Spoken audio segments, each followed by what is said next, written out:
boys and girls. I mean, we're just gonna kind of jump right into it. Yeah. I want to talk about this, but Austin Travis. Hey, the baby boy. First off, what gives you the right? You just leaving us? Yeah, man, gotta go. But also, I am gonna miss it because I do like Kuzushi and I hate change. So like, I looked up because all they have is a 10th planet. They're like a real deal, like 10th planet, and they got a couple like Gracie gyms around. What is theirs called exactly? 10th planet, just 10th planet Denver. Word. Okay. They're like I don't know where the Little John one is, or it's not Little John. It's something John. They have the Milwaukee or John. No, they have like a fucking super sick rash guard. Do It's they? like it's a beer logo, but it's all 10th planet. Yeah. No, I ain't seen that. But you know, the price of that shit up there is. Can I cuss? I'm sorry. Yeah. The price of that shit, dude, makes you not want to go. It's like Really? $175 to like $225 a month or some shit like that. But I assume pay is probably different up there too. Yeah, pay is different, but still though. I mean, I'm paying Yeah. $125, you know, at Kuzushi or a little $15 drop-in fee, but their shit's so structured.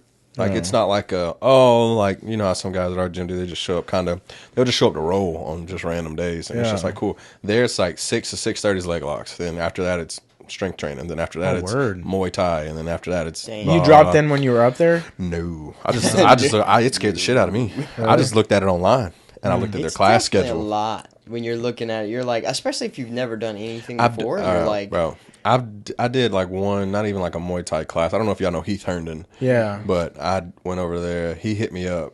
Funny story. He hit me up about going to that place, Witness Jiu-Jitsu, over there off Navy Boulevard now.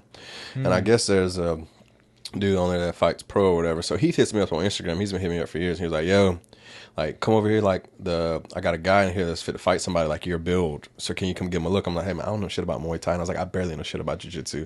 I was like, I know how to sprawl. And that's probably about it, buddy. I was like, that's all you're going to get out of me. I was like, I ain't going to do nothing I'm for him. sprawl like a motherfucker. Yeah, I was like, I'm a sprawl. I'm a sprawler, not a brawler. You feel me? I was like, I don't know shit about I'ma get Muay low. Thai. I was like, I can't throw kicks. I was like, I don't know any punches. I was like, he was like, hey, dude, just show up. So me and Jameson go over there like on a Friday night. He was like, yeah, just show up. We got jiu-jitsu. And then afterwards we'll do like a little Muay Thai and I'll let you go spar with the guy. I'm like, all right, bet, cool. Go over there, do the jiu-jitsu class. The coach is in there talking. Real cool dude. He beats the shit out of you. He's big as fuck. And I'm not given. Heath hadn't told me who I'm fighting yet. Who I'm like purposely here for. Go over there, dude. We're vibing. Coach is teaching a jiu-jitsu class or whatever. He's just like Friday night, like just ask questions. Everybody asks questions. We'll go over it in depth.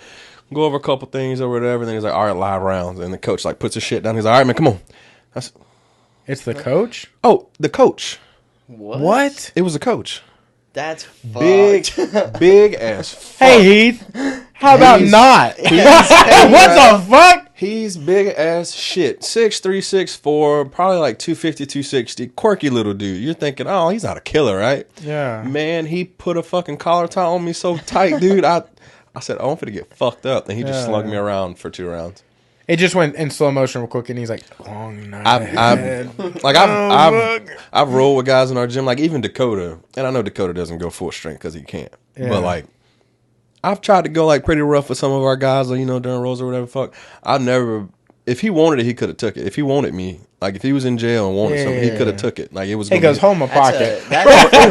That's a weird feeling, bro. And you're like, we gotta get out of here. Like, I got, feel you know, comfortable. you get into like little street fights here and there, whatever. You get your shit rocked, whatever. You get your ass kicked at regular jiu-jitsu class. You're like, oh, okay, these are all like, you know, white, blue belts, purple belts, whatever. He fucked me up so bad, dude. I asked Heath, I was like, yo, like, you should have probably told me that this is the guy I was going to go. It got so bad, like, I was so tired after jiu-jitsu shit, I couldn't do anything for him, for like the Muay Thai, for the striking shit. And he just needed a body, so he was going to whoop my ass anyways. But dude, he fucked me up. I don't know if I've ever been like... You haven't responded to his DMs after that, have you? No. He called. He told me, he was like, hey, the dude's not fighting the guy that built like he was fighting somebody taller now. So I was like, thank God. He just DM'd Heath, I'm going to miss you. Dude. Because we ain't cool no more. And the thing was, I was going to go back. I was like, damn, dude. But I ain't never had my ass whooped like that. So first I was like, I'm going to go back just to like see if I can do something. Yeah. There was nothing I can do. There was nothing I learned ever. There's levels, dude. It's crazy. And I've never met a man with that much strength. That's so wild. Because I guess he's fought in like one championships and shit. Like he's a real deal. Like, really? He's not like a bullshit fighter. Did you say fought and won? Yeah, or in one championship? He's fought and won, I believe, in one championship. So he's like, and he has a fight coming up. I don't know which federation this is with, but he's fought in one championship before and won, I believe. That's crazy. Yeah, big as shit, and just a cool ass dude, like quirky looking white dude, glasses, bald head, and you go in there and his kids are all around and stuff, and his wife's there, and like class is going, and you're thinking, oh, okay, cool. I'm looking around, like there's a couple fat dudes in there. I'm thinking, oh, maybe this is the guy he's talking about. Yeah. Yo, no, you're like eyeing people up. He You're like, puts I'm his about to shit fucking down, body dude, this and grabs some glasses. I said, oh fuck. I said, oh, it's me. Yeah. And it from the start to finish, there wasn't a position that I was in where I felt like I could do anything. Not even just get into like a winning position. Yeah. Where I could move willingly. Like I've just never felt a human that strong. It is. That's crazy. He didn't give you any heads Bro, up didn't either. didn't Like, tell me to wasn't do like- that fault because I told him, I said, look, dude, I'm new to jiu-jitsu. I was like, to be honest with you, I probably just fuck with judo and wrestling mainly more than jiu-jitsu because I'm not flexible at all, not yet. And that's kind of why I'm still like in jiu-jitsu. But I was like, I don't like all the leg entanglements and shit. Like I'm not good at it. You know what I'm saying? Like as much as I train it or try to train it, I like the wrestling shit. That's what I'm built for, kind of thing. Like, you know what I'm saying? Like, the likelihood of me putting somebody in a leg lock is slim to fucking none with my weight and my flexibility. Like, dude, up until going to jiu-jitsu, I could barely touch my fucking toes. Yeah. So then going in there and then, like, with the way Tent Planet runs or Kuzushi, whatever, it's just mainly, like, a lot of leg shit, which I'm not that good. It's just mainly, like, being flexible, which I suck at. So that's the only reason I'm kind of like there to get better at it. But I like the wrestling shit. That's why we used to just come on whatever day Dakota was teaching. Because that was a shit kind of like, that's my game. Like, if I get taken out to the ground, like it's, all right, now I'm kind of worried. Because I fucking suck at guard retention. I don't know why. Shit's just, I'm like. I feel like you got really good pressure, though. Well, it's just because I learned how to use my weight. Like, if I have this much weight, I'm going against a guy who's smaller than me. When he wants to just do certain things, I'll just like, hold a nice frame or do whatever, just simply put my stomach on. Like when we were rolling the other day, like I just simply put my stomach on you to move. Yeah. And then I'll just move as the weight's on you. So it's hard for you to move. I will say at least though, like you roll with some people, and I don't want to call out necessarily the military people, but typically it's how they are. Yeah. When they come and roll with you, they're so goddamn strong. I get it. You're strong. Very strong. You're a super soldier. I get it. But like, they're so tense. They don't know how to relax. Yeah. So when they roll with you, they're almost shaking. They're so tense. Yeah, it's like you'll grab a wrist and they'll be like, Well, and I'm like, and but it's y'all because they don't know what it's turning into either. Or what Yeah. they're Oh, used they to. get So freaked you the fuck grab out. a wrist or something, and they're like, no, let me go. Yeah. But like the plus about you and like Devin is like, you guys have gotten past, like y'all are like spaghetti. I'm cool. You're not with, like freaking out when somebody grabs something. No, I'm cool. And also when I'm training, I'm cool with getting put in some shit. That's the only way to know how to get out of some shit. Yeah. Like I'm okay with getting, like when we were rolling, I'll let you do some random shit, some crazy shit, just to be like, oh, okay, this is what he was trying to do. Because your first 6 months of jiu-jitsu, you're just trying not to die, bro. Like you're really you ain't got no offense. Like what? I'm gonna put you in a rear naked choke. How am I gonna get you back? Like. Really, you're just looking for an opportunity to show off the 2 moves that you do know, which most of the time they're just either chokes or some other shit. Like there was one time me and Dakota were going at it, and we ended up both trying to put each other in a heel hook, and we couldn't fucking get it. So we just we looked at each other. What are you doing? Because what you got over there? He was down there trying to bite on me. Said, hold on, let me look at what you got. I'm trying to bite on That's what I'm doing. I'm trying to bite on him, and at one point, dude, we were at it for like 3 or 4 minutes. I'm just like grabbing his hand, moving it. He's grabbing mine, moving it. And don't get me wrong, Dakota 100% could have. I don't know if he was trying something new that day or something, but it wasn't working. I just asked him, man, let's stand up. We know what we're here for. I was like, you're a wrestler. I'm probably a wrestler. I was like, you do judo and all that shit. Let's just stand up. And also another thing, like when you're rolling, nobody, and I don't know if this is like a 10th Planet thing or just like a jiu-jitsu thing in general, they don't like to start standing up. Yeah. You know what I'm saying? And for me, that's weird because I'm like, this is how the fight starts. We're standing up. Like, if we get to the ground, we get to the ground. But and there's only like a few guys who will start standing up. And I never want to be like, hey, man, get your ass up. Like, like let's start standing. A jiu-jitsu guy is going to get in a street fight. He's going to push. And if you actually come towards him, he's going to, I fell. Yeah. And then he's on. What are you doing, dude? You also have to think about start standing with you. Yeah. You know well, the thing is though, because you got a low center of gravity. I'm trying to get that's the lower only that's the you. only thing I have is when I grab onto something with one of my hands, I'm good at holding it. Like I got a good grip strength. Yeah. And I got a low center of gravity. Like when me and Dakota go at it, he'll have me in some shit. He's about to throw me. And I can tell he's about to throw me. I'll just drop to one of my knees. Like, you should just drop to a knee. Yeah. Because that way, they can't throw you because your waist is too low now. Don't get me wrong, he can fuck me up in 10 different other ways. But for me, I just I'll hold him and I'll just drop to a knee. And then he'll try it again, I'll drop to a knee. Because I'm like, if you're going to throw me down here, I'll get down here for you. Like, I'm not worried about anything else like that. Like, and especially when you're training, like, I don't go in there and try to, do 10 million other things. Like, I try to pick one thing when I'm rolling, all right, this is what I need to work on today. Yeah. Like guard retention or whatever, guard passing or whatever. Especially with the people in our gym, like they're advanced to me. Yeah. Like, so I'm like, all right, cool, let me go. Like, I know Carter likes to do this. Okay, let me go try and see, roll with him. And I know he likes to, okay, Dustin is good at this. Like, the only person I hate rolling with is Bryce. Well, good thing you brought it up. He's the only person where he's so nimble, so flexible, and there's he's nothing durable. It's just you can't get him in anything. No, because he can put his legs. He could there's suck his always own a dick guy if you wanted to. Like he's so flexible. And he's so as knowledgeable, and he's slow paced. He's not one of those guys that's gonna attack. He's gonna let you try to do some shit, wait for you to fuck up, and then he's gonna choke the shit out of you with both legs, an arm, and a cap, and do some other crazy shit. And I'm like, he's the only person where I'm like, all right, this is gonna suck. I have nothing to do. Like, I can't throw him around because he doesn't put himself in situations to do so. Yeah, and he doesn't weigh anything to do that. I'm like, like I can stand him up and try to wrestle him to the ground and shit. But once I get down there, he's gonna whoop my ass. It's like throwing a squirrel to the ground. It's like he didn't even weigh enough. So that's why I also don't like. I try to roll with bigger guys. That's why I roll with Devin and Dakota all the time, and I'll roll with Jameson just because I know, all right, cool. Jameson has a decent wrestling background, actually a good wrestling background, surprisingly, for someone who's never taken a wrestling class in his life besides at Kuzushi. Yeah. But even him, he's fucking great at stand up. You know what I'm saying? It's just the moment we all get to the ground, it's like, oh, we're fucked to death.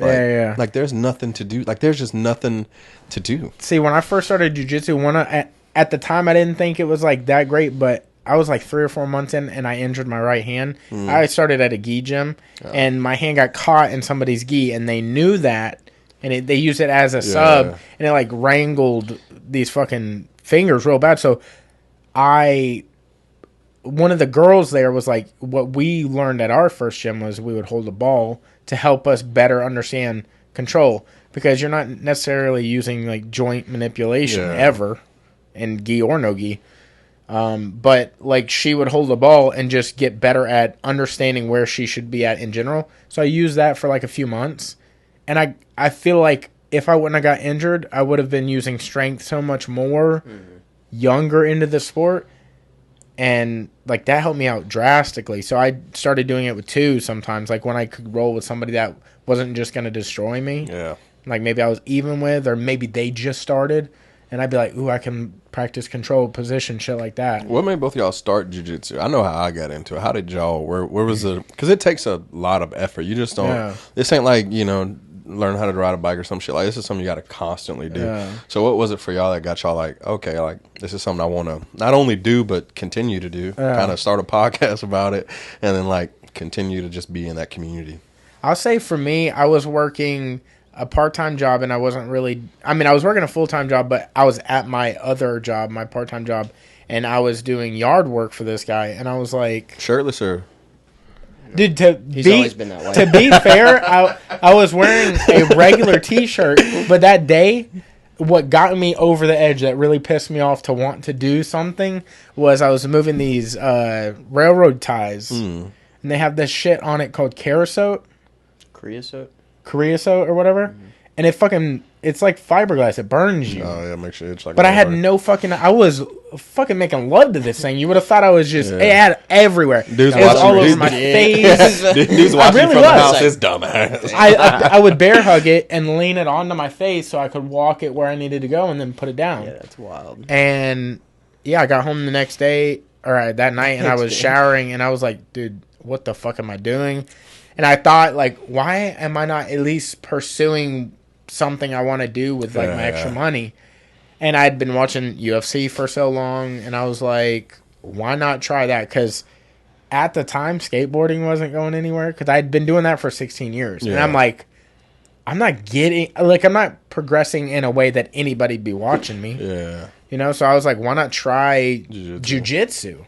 So I went and somebody, I can't remember who it was. I think it was one of my mom's boyfriends that at the time got a Groupon, which I guess Groupon doesn't even exist anymore. Oh, they still be popping. Do They do? Hell yeah. Well, they got get some deals on them, like trips. They got a and shit, fucking all types Groupon for Remedy, and it was 3 months for the price of like half of 1 month. Shit. And they're like, "Yo, we got you this." Well, I went up there, and they were doing wrestling class. It was, I think it was Milton, or maybe it was Pace Wrestling, like the high school wrestling team was in there wrestling, and fucking what is that kid's name? I don't fucking know his name, but Cam was in there. Another kid that I can't remember his fucking name, but he was at Remedy, and he came over to our gym. He fucking tore his ACL, boots. Oh, he's in there now. Fuck, what is his? Not Jamie, no. No. He doesn't even go there now. Oh, I probably don't know him then. He fights. We've been to his fights. I can't fucking remember his name, and it's terrible. Oh, tall dude? No. Okay. Short kid. He's maybe like 145. He's ripped up. He's wrestled his whole life. What is his name? And he went to Kuzushi? Mm-hmm. Yeah, for a few years at least. Anyways, they were running class. Skinner. What is his first name? No. Not Michael. I think I know Sam Skinner from middle school or something. I don't know. I don't know. We always call him Skinner, Gordon though. Skinner. No, you're fucking dumb. I was going to say, Gordon Skinner's a rapper or some shit, isn't he? Yeah. Yeah, he graduated from West Florida. Yeah. But I was in there and I was watching them do the wrestling shit, and I was like, man, this is not what I thought jiu-jitsu was, because I didn't even know it was wrestling going on. Yeah. But I could tell like there was a different guy in there than what I thought I had researched, and it was the wrestling coach from that high school. Yeah. And I didn't know they ran practices there on the off season, because it must have been the off season. And I'm waiting for. I've been sitting there for like 45 minutes. Nobody ever greeted me, but I think it was because Trey was out. Mm-hmm. Like he wasn't there right that second, and he wasn't gonna be. And I was just like, I was kind of embarrassed sitting there, because I came from like a part-time job just to sit there and watch. So I left, and then I just started researching other gyms. Went to this one gym. The dude was just like about money. And, hey man, I got $200. We'll get you in a fight by next week. Yeah, now. and you know you're at the wrong gym if, not necessarily every time, but if somebody is really bragging on you and saying, "Ooh, you're strong, dude. You might be the next big thing or something." Like that's what he was feeding me. I hate that shit, dude. I hate that shit. Yeah, but like that's like my origin story of getting into that, and then went to Remedy, and then I'm at Kuzushi. You've competed before, right? Yeah. Okay. I competed when I was like... Why not recently? Like, why don't you steal? Well... There's one coming up that we all might do. I think it's over there in Foley.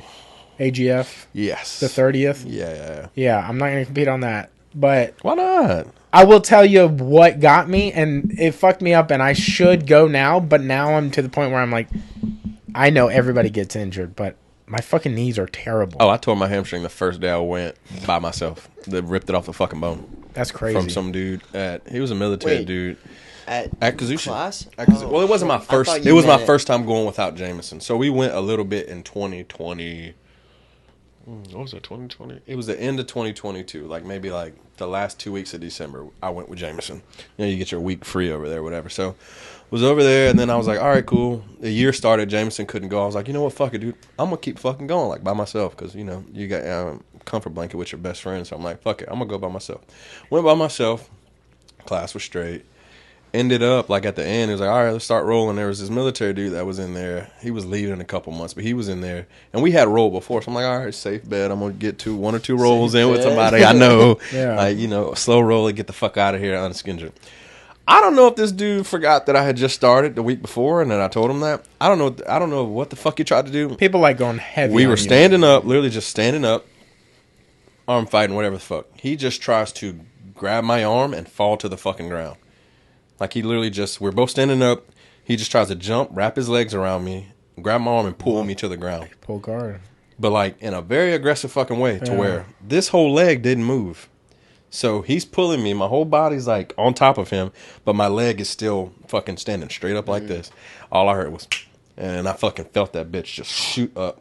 And I was like, oh shit. Started hollering like a bitch. I rolled over. I'm like, motherfucker. And then I just felt my fucking hamstring, and there's like a big ass ball in the middle of it. I was like, oh, that bitch is ripped, son. So that took me out for about 2 or 3 months. Did you have to have surgery? I didn't have insurance at the time, so I just fucking, I went to. What do you even do? Bro, I luckily I work in medicine, so I got, got some steroid injections. That'll just like help with the inflammation and shit. Then I just went to cryotherapy and dealt with it on my own, because that's really all they're gonna do. It wasn't completely detached, but you could tell like that it was a big ass ball in my leg, like the size of a fucking golf ball, just like hanging out. And I was like, oh, this bitch is partially torn, like almost completely ruptured. Luckily it wasn't. I mean, there's still like, because I do bodybuilding, I kind of know my muscles and shit. I know like how they're supposed to feel, and it's still kind of fucked up, but I just went and dealt with it on my own. I went to cryotherapy, red light therapy, ice baths, cryo tanks, and got her to like rub it out, because it's just one long ass muscle back there. So they can just kind of, you can feel like the muscle fiber still like, because once it heals with all the scar tissue around it. So it's supposed to heal kind of like this. When you rip it, it just goes like this, and all this shit just get filled up with like scar tissue. So when it starts to heal, it'll still be like a kind of a knot there. So you just got to rub all that shit out in order for new muscle to grow into it. But it took like probably 3 or 4 months to get back to like being able to roll. Yeah. Like where I didn't fear getting injured. But now I just had that thought in the back of my head, like when new guys come to the gym and I can tell they're like way more advanced than me. Like, there was a guy there this weekend, that the 10th Planet guys I had on all that shit. I was like, I don't want to roll with y'all. I was like, I don't know y'all. Yeah, no comment. I was like, yeah, y'all, you guys are. I 10th Planet from somewhere. Oh, you mean Josh and Dylan and I have no Pat? idea. Pat I've seen before, but the 2 younger looking guys. Yeah, those are not from that gym. They aren't from Gulf Shores? No. Oh, okay. They had on 10th Planet gear, so I was like, I guess they call one of them Dark Josh, and then the other one I don't know his name because he. But they were rolling together for the most part. Of the time frame, and they looked like they know what the fuck they were doing. But he looked at me. Well, one of them, that was literally his first day. Was it? The dude that had on a green 10th Planet. It was green, but it wasn't 10th Planet Ghost Shores. It was 10th Planet something foreign, like something Spanish or something. I think that was the dude that hadn't rolled, because I rolled with him. These 2 guys had to have rolled. Maybe they did. Yeah, maybe. I don't know. It might have been Dylan. You're just I don't know, because Dylan or not Dylan. It was Jordan. It was a dude that brought the girl. Jordan. Yeah, him. That's Dark Josh. Okay, even though he's white, he looked. Both of them put themselves in positions of shit. I didn't know my first time. Going to jiu-jitsu, at least both of them looked pretty. It might have been Dark Josh and then Jordan part. Yeah, but either I got, and that's. I mean, it sucks because I'm like, because Jordan is fucking a savant. He's like, it probably. He's like Pat's level, but got to Pat's level like way too fast. It probably was him, because I watched them roll with each other. They were just kind of fucking off with each other, so they knew more than they let out to be. Yeah. And he was cool as fuck. They both spoke when they left and shit. Didn't need to, but they both spoke. And I was just like, yeah, but I don't roll with people that I don't haven't seen before. Because I don't know how hard you're trying to go, dude. Like, I don't know if you think that. And people, because I'm fucking big, they think that I just want to throw shit around all the time. That's the problem. I try not to use it unless I'm with Dakota. That's the only Dakota or Devin are the only times where I'm like, all right, turn it on. Like, this is the only time I'll have somebody close to my size range in there, because there ain't too many people it's either way fucking below me or way above me. There's kind of like nobody in like a 240 range at our gym. That's my level. It's also a problem like when you roll with somebody and you feel their strength, but you also feel intention. Like if I roll with somebody and I don't know anything about them and they look like you can typically feel. When you touch them, you can feel if they're moving and they know what they're doing or they don't. So that might be a judge. Like you move, you're strong, and you kind of. I just kind of go with it. Like one thing I've realized watching people roll is like 90% of the time just flowing with it. Like if you flow with the shit, like he wants to do this, all right, flow into this position. Not necessarily like you learn a lot that way. Attacking. It's like flow. And that's one thing good about you. Like you flow with, like you'll let people get into shit and you flow into what you want. And it's kind of like an even balance. Like you can tell like, okay, he's not just trying to do this triangle, or he's not just trying to do this arm, or he's trying to do something else. Like he's just flowing with it, taking what you give me. But a lot of them in there just see that I'm big and just think like, oh, I'm just going to fucking, this guy just wants to wrestle or he's just going to use his power. And I'm like, I want to not do that shit. And that's why I like rolling with Derek sometimes, or doing shit with Derek, because you have to tone it down. Like with him and Casey, it's like, yeah, obviously I could toss them 20 feet in the air. Not going to do me any fucking good in here because they'll still both choke the shit out of me. Yeah, because when they turn it on, Bro. yeah, I saw, it was one class where Derek, he didn't get mad at Logan, but he wanted Logan to turn it on. And we were doing like wrestling rounds or something. He was partnered with Logan? Derek was sitting on the ground, and I don't know what was going on, but like, Derek was sitting on the ground just like watching, I think. And then he did a few wrestling rounds with some other people, and then like, we had like a tournament coming up that Logan was supposed to do, and it was like right before that quintet they did in Jacksonville, where Jamie hurt his knee. It was right before that. And I could just tell, like, Derek wanted Logan to turn it on, so he just went, like, at Logan, like, the whole fucking, like, pushed him, like, come on, motherfucker. Like, then, like, getting hard-ass college ties on, and then seeing them both turn it on. Yeah. Because you know how Logan is. Chill. Dude, that's chill a problem. That is the fucking problem he's with Logan. He's so he chill. He can be so good. Oh, and the thing is, though, he's fucking awesome when he turns it. But I could tell Derek was like, God damn, he's aggravating. I've had a couple of those rounds with him where he turns it the fuck on. I'm like, bro, what the fuck? It's fucking... Like, out of nowhere, it clicks. And you'll see him and Bryce sometimes turn it on together. Yeah, they do kind of have that. Like, well, yeah, I think they're close friends, like outside of the game. For sure, they are. But I'll see them turn it the fuck on, and I'm like, oh, like that day I saw Derek kind of getting mad at him. He's like, dude, you can be you can tell Derek's like, hey, you can be fucking great. Turn it the fuck on, man. Like, let's ride. And like, Derek was just fucking strong. Like, and they were wrestling, going at it. The round was over. They were still going. I was like, I love this shit. I was like, that's what the fuck. Yeah. I was like, that shit's dope. Dude, I talk to Derek all the time about Logan. I'm like, dude, the thing with Logan is I feel like if he had just a dash more of confidence, because it feels like sometimes he'll roll with you and it's like he'll let you, at least with me. Yeah, and I'm like, dude, I know you could have prevented me doing that. Why didn't you? And it's not because you're trying to, or it doesn't feel like you're trying to just learn to get in a bad spot with me. Yeah. Because you know, like, if you do, then you're probably not getting out of that. Like, I know you are good. He'll let me do it sometimes. I just chalked it up to he just wants to let me do some stuff and feel cool. Maybe. But there's obviously some shit I'm like, there's no way I should have got you. It's also crazy to see. I'm not that advanced. The growth that he's had in stand up, like tossing you. He's a good fucking wrestler. Like him and wrestle judo. Him and Jameson, because he has like nice sized calves and nice sized legs. Like Bryce is just skinny. Logan has like a little fucking frame to him, and he's not that tall. Yeah, and he's just fucking slippery, man. Like shit. My first day there, we were learning ashi, which just fucked me up. I was like, I don't know what the fuck. I can't kick my fucking legs up to save my life, and you want me to do all this shit. And then afterwards, me and Logan rolled because I remember he had on a fucking like a Michael Jordan jersey on. Yeah, and that's why I just shit thought his name was Jordan or some shit. I didn't know why he had on the shirt. I was just like, oh, this dude's name's Jordan. That's literally was his name on my phone for a long time. I was like, it's Jordan. But I found out his name's not Jordan. But no, me and him rolled the first day, and he fucked me up 10 ways from Sunday, and I was like, oh, and then like 2 or 3 months later, like I'm like whooping him, and I'm like, all right, dude, fucking try for me, please. Like I ain't got much to go on. He's like, no, man, that's fucking good, man. Next time you do that, just do this. And I was like, all right, man. Like, but he's just such an awesome fucking dude. It's even hard to tell him like, hey, you can be great. Turn this shit on, because he's just like, nah, man, I'm chilling. Like, going to school, take it, like, got his girl and whatever. And he's just like having fun with it. But I also learned like you can't want for other people. Like he has more talent in jiu-jitsu than I'll ever have right now. Yeah, like I'll never get to the level he's at without years and years and years of training. Some people are just naturally good like that, but he just shit. You can tell he's cool with where he's at, man. It's awesome because he's just such a great fucking person. But I would like to see him turn that shit on. And also, I've never seen Derek turn it on like that either. Yeah. Sometimes people just don't see the potential in themselves. Yeah.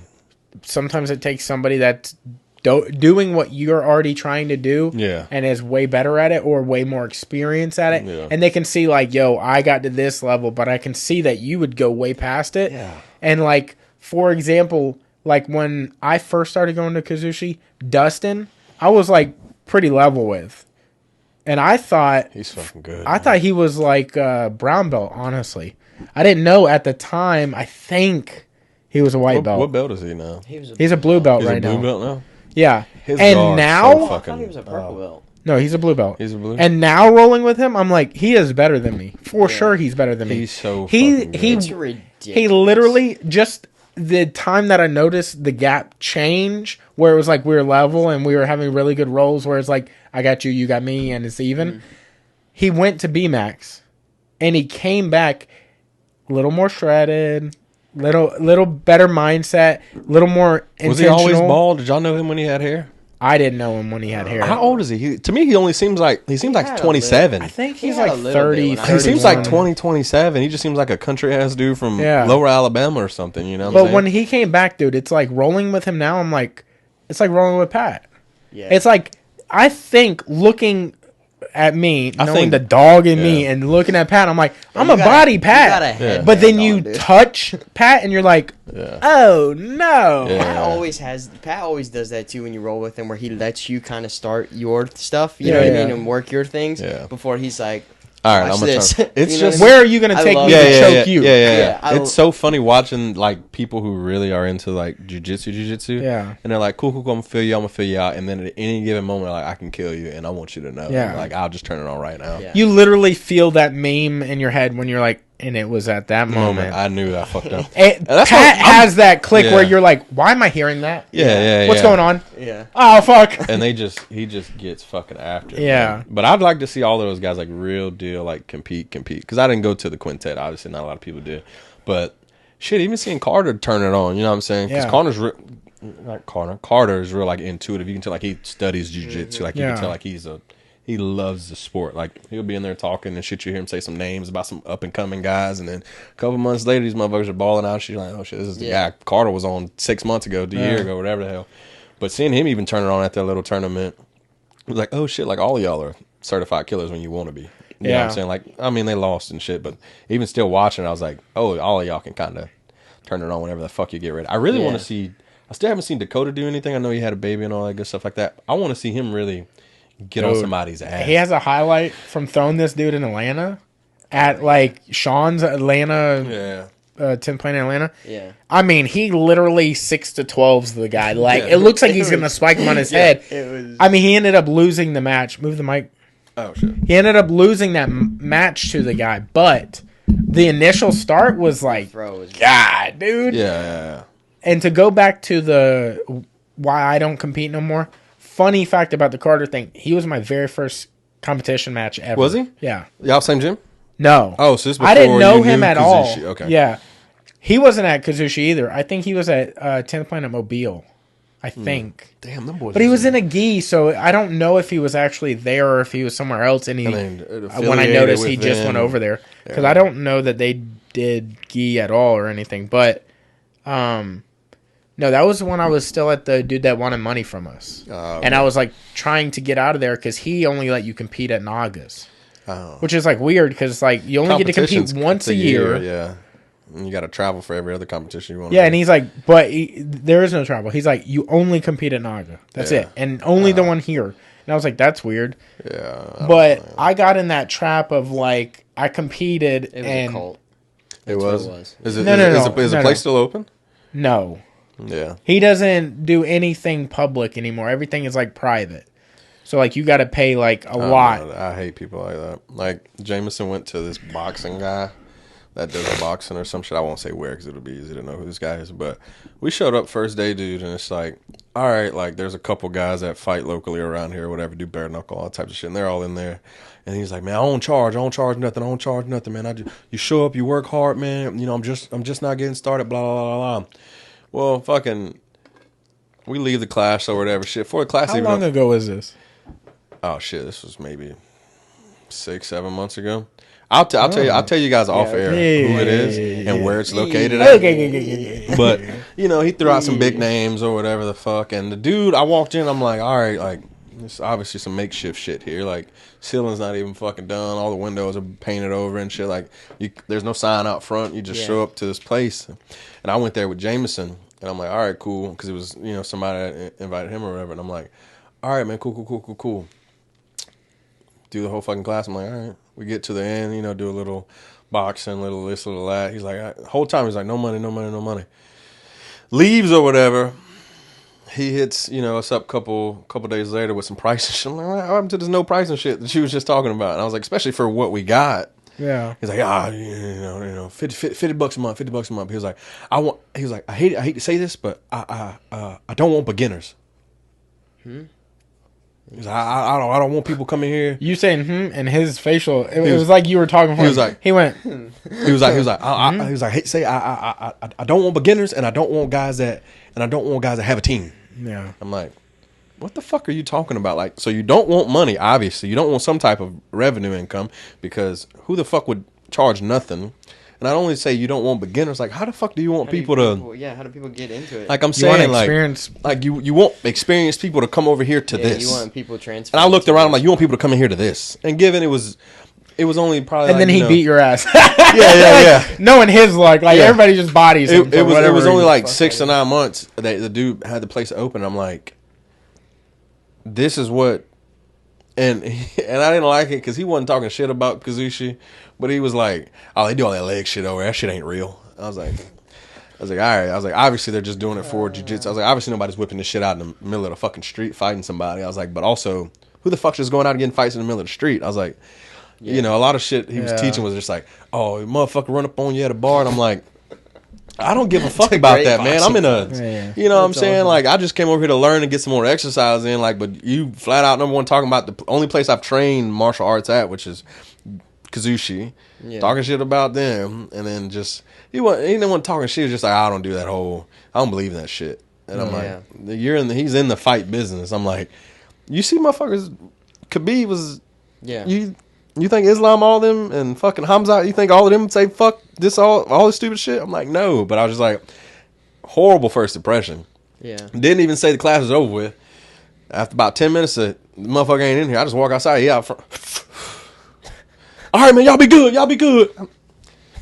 There's no, all right, class is over with. Anybody got any questions? This is what we doing this, we doing that. Tuesdays, we got this. Wednesdays, we got that. Go check the website. This is how you pay. This is how you blah, blah, blah. I'm like, you want to say no beginners to this. Yeah. This is a beginner place.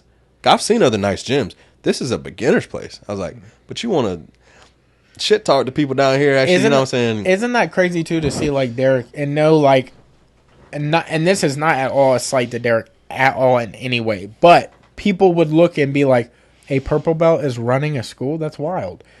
Go ahead and get taught by Derek. Yeah. Immediately talking to him about anything in jiu-jitsu, you'd be like, we're just talking to him how is he a purple belt? Yeah, talking to him as a person. Yeah. That's what got me. He's an encyclopedia of like, and just, oh, dude, I don't know jiu-jitsu. That's what it is. I'm sorry. I shouldn't have.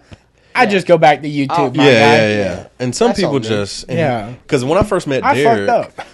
I met him at, it wasn't Naga, but it was at the fairgrounds. It was that Southeastern Combat. Yes. Yeah. Submission class. I was there watching Jameson compete. Because he wasn't at Kuzushi. He didn't start at Kuzushi, right? He went there the week before to open mat. And that's how he got introduced to Kuzushi. Because he was in Korea for like a year. Yeah. So he started doing jiu-jitsu in Korea, like with the gi, I believe, and then no gi some days. And then when he got back here, he was like, I want to still do jiu-jitsu. Because obviously our group's all hunters and fishers, all my friends. Yeah. So like none of them motherfuckers ever do anything athletic. It's all fishing, hunting, or duck hunting or whatever. It's never, none of my friends, none of my close friends, besides Devin, obviously, because he played for UWF, none of them had like a thing that they did that was athletic besides like going to the gym a few times a week. Like I did bodybuilding.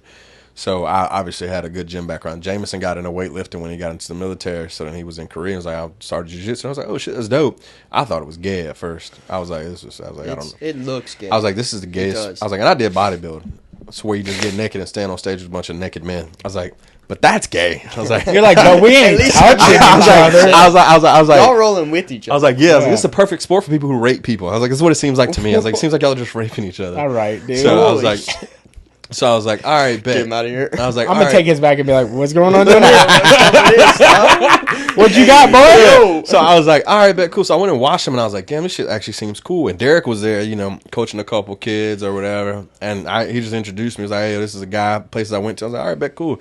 And we just started going to Kuzushi, and I was like, oh, Derek's like actually cool as shit and smart. Because he's like a little guy. He's like a little Minnie Mouse. You're like, this is a guy that's running your class? I was like, yeah. But then you get in there, and he's welcoming. He lets you know what's going on. He's willing to stay with you afterwards. All this other shit. Because at first I was like, $125 a month. I was like, man, god damn. It's like they are taxing. I was like, I don't pay this much for anything. And you get in there, you're like, oh, this is what the money's for. Like, obviously, it's a good gym, great fucking people. And it's not like so strict like the other gyms. Like you ain't got to wear his gear. You don't got to buy his gear. Pay your money, show up, have some fun. Yeah. Whatever you want to know, people are more than willing to teach you. And that's why I kind of like don't want to go anywhere other than Kuzushi. Like I'll go back to Witness where they do whoop my ass just because he was nice about whooping my ass. And Heath's over there and I fuck with Heath. So I was like, all right, bet, cool. But when I went to the place I went to, I was like, you're going to talk shit about a wonderful human. Yeah, not even just on some, let people go do what they want to do. Like, why you got to... Yeah, that's why I don't like... why you got to say slick stuff to diminish not only the dude's business, but just like jiu-jitsu in general. It's like, if it's not for you, it's not for you. Like, I don't play pickleball. Yeah. A lot of people love it. I'm not going to be like, oh, well, fuck, pickleball is weird and blah. I'm like, no, people are to what they into. And I was like, it's jiu-jitsu. Like, it's going to come a time where, like, the shit works. Obviously, it fucking works. Like, a lot of UFC fighters get subs all the damn time. So, obviously, it works to some degree. But just from the jump, it was like, yeah, we trained down there because he was like, oh, like, that shit. You know, I was like, sometimes you just got to let people talk their shit like, to you. I didn't say anything to him during it. I was just like, you just got to let them unload into you, and then you really find out maybe the person you're talking about ain't the bad thing in the situation. Maybe it's the one saying the thing. Yeah, because I'm just like, why? You can kind of deduct it by what and how they say the thing. And then seeing how Derek runs his shit to how this guy ran his shit, I was like, you got nerve to talk about what's going on down the road, and this shit here looks like a factory you just gutted out and put 2 mats down and said, let's rock and roll. And I'm like, all right, cool. Like, and then he tried to throw out some big names and shit. Everyone in this city loves to throw out Roy Jones, and I hate that shit to the death of me. The moment you, I trained with Roy down there. Roy ain't had a real deal fight in almost 15, 20 years. Like, or they like to say Big Roy. Yeah. They like that is their or that's like when people say Joe Rogan but they say Joseph Rogan. Yeah. All right, dude. Yeah. You're not that close. Yeah. And nowadays they'll throw out Kleckler too, like, oh, I trained Kleckler. I'm like, hey, leave that man alone, dude. Let him do his thing. Like, he's not worried about, he got kids and stuff, dude. He's not fucking sitting here worried about some guy that trained him for 2 weeks way back when, you know, like. Speaking of that, and I know this is like, it's gonna sound like I'm doing exactly what you just said. But fuck that guy. No, I trained with Dylan at Remedy.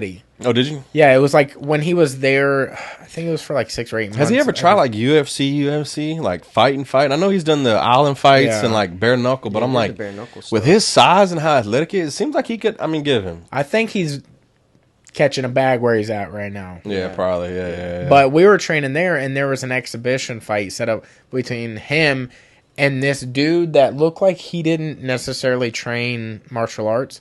Yeah. Like he looked like the big dude from UFC 1, the big black dude. Mm-hmm. There's just a massive black dude. Big dude. Literally looked exactly like him. He was also black. Nice. Like big dude come in and like it was an exhibition match. Yeah. So this dude was like, okay, bet. And they like touch gloves and Dylan literally just mollywops this dude, walks through him, leaves him on the ground, and the dude is like, dude, this is an exhibition. Yeah. And Dylan's like, I don't know They told me we were fighting. I showed up today. Yeah, this ain't a spar to me. Like, I'm sorry. But this is what this... I don't know. Yeah. I got fucked up I still don't really understand the whole exhibition thing. Yeah, that's kind of weird. Like the Jake Paul, Mike Tyson thing that... Like... Is it an exhibition or is this going to be a wrestling? I think if Jake loses... Yeah. I think he's gonna be like, oh, exhibition. If he wins, he wants it on his record. Yeah. I think if you fight at their levels, you have to be a part of like a federation. I want to say. I also feel like nobody. I may be making that shit up, or maybe like if you say it's an expedition. What am I saying? Exhibition. You're so excited about Colorado, brother. You're like expedition. But expedition. I think if it's that, then you don't have to like do a whole lot of like drug testing and shit because I think it's state by state. So if you say like, oh, it's a fight, then you got to go by the state rules and. Also, I don't think anybody would like sanction a fight of like a literal top 5 fighter of all time in their sport versus somebody that's coming up in a sport. Yeah, because then it probably goes on his record. I mean, Jake would probably body us if we boxed him. Oh, 100%. You know what I'm saying? Yeah. So I'm not going to talk shit, but if he wants to fight, come get it, brother. Yeah. I could use a milli or two. You know what I'm saying? Oh, I'd take a fall. I would offer him. Hey, brother, I would offer him some Francis Ngannou knockouts. Too, I wouldn't take a fall. I'd make it look I might pull a guard. Yeah, an arm drag or something. Yeah, I don't know why. I don't know why he hasn't found somebody like lower level. I don't know why he hasn't found like a lower level MMA guy to transfer over because the boxing shit's gonna run out after a while. Now he's fighting Mike Tyson. His brother fought. After this, it's and like, I know it's like, where are you going? I know people are over this guy, but he should fight Dylan Dennis. Yeah, didn't he get into some beef with his brother? Dylan didn't he just fought Logan. Yeah. Yes, I know, and it was a fucking dog shit fight. But I think Jake would actually pressure him and beat him the fuck up. Logan was more like trying to make him look funny, like pop jab, haha. He should fight Nick Diaz. Yeah, but Dylan would never do that because Dylan would actually get hurt. Oh no, I meant Logan. Yeah, Logan or Jake, whichever. Well, you don't know how he's about to fight Masvidal. Yeah, he is. Nate. They made that official. I think it's in like a few months. August maybe. You know that the Paul and Tyson fight is on Netflix too. Which is wild. First live sporting event. Well, they did a golf event on there. Did they? Mm-hmm. I know they did. Sports. They did comedy specials on there. I think the first one was like Dave Chappelle. I want to say earlier this year was the first one. It was like Dave Chappelle and Chris Rock. We're talking about sports, guys.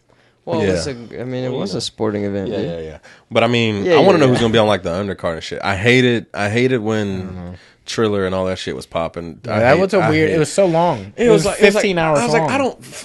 Fuck Justin Bieber, man. I'm not trying to watch this shit, man. I like the UFC. It just goes fight to motivational thing to Joe Rogan and all of them. And I'm like, all right, cool. This is what I like. I don't give a fuck about. They throw in a couple Modelo commercials and that's it. I'm saying, dude, and do a couple. This is the fight of the century, and I'm cool with that. Dude, look, honestly, that's what Game Bread is doing correctly. If you watch any of their events, it's fucking.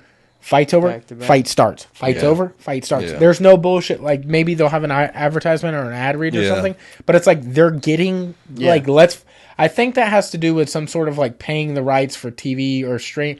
I guess on YouTube. You gotta pay for some of that shit for so long. Well, they're giving up their shit for free to let you know, like, yo, this is what you're getting. Yeah. So when they start doing pay-per-views, you already know what it looks like. You can go back on YouTube and be like, this is the quality of event. So like the Game Bread stuff? Yeah, that's why they're doing it like that. That's why it's free for now. Because they're going to start putting on big fights and you're going to be like, damn, I gotta I think where he succeeds is he knows his lane. He's not out there trying to be like, oh, I want to be the next UFC. And it ain't going to happen. And he ain't trying to be all in the videos. And all that. You know what I'm saying? Yeah. He really just sticks to his... And also things like he's not too far removed from fighting to where he can fuck you up at a moment's notice. Well, he left too at a good time. Like, he started all that shit when he was still on top. You know what I mean? And everybody was still talking about him. 37. But he did that at the right time. Like, started all his shit and, and then he made he had a relevant name first off and then created all this stuff. Yeah. And he went on a fucking hot streak, He was on a streak for a minute. For those, like, 2 years. Oh, dude, it was ridiculous. He went away for a fucking, like, more or less Road Rules show, but it was, like, in Puerto Rico, I think. Yeah. Yeah. And he was like away from everything, and then he came back and fucking lit. Well, because he was like on his way out the door. Yeah, because he had been fighting since Kimbo days. Like I remember seeing his ass on and video. I remember seeing his videos because everybody watched Kimbo. Yeah, everybody watched Kimbo break that dude's fucking eye socket out where his eyes like fucking hanging. Well.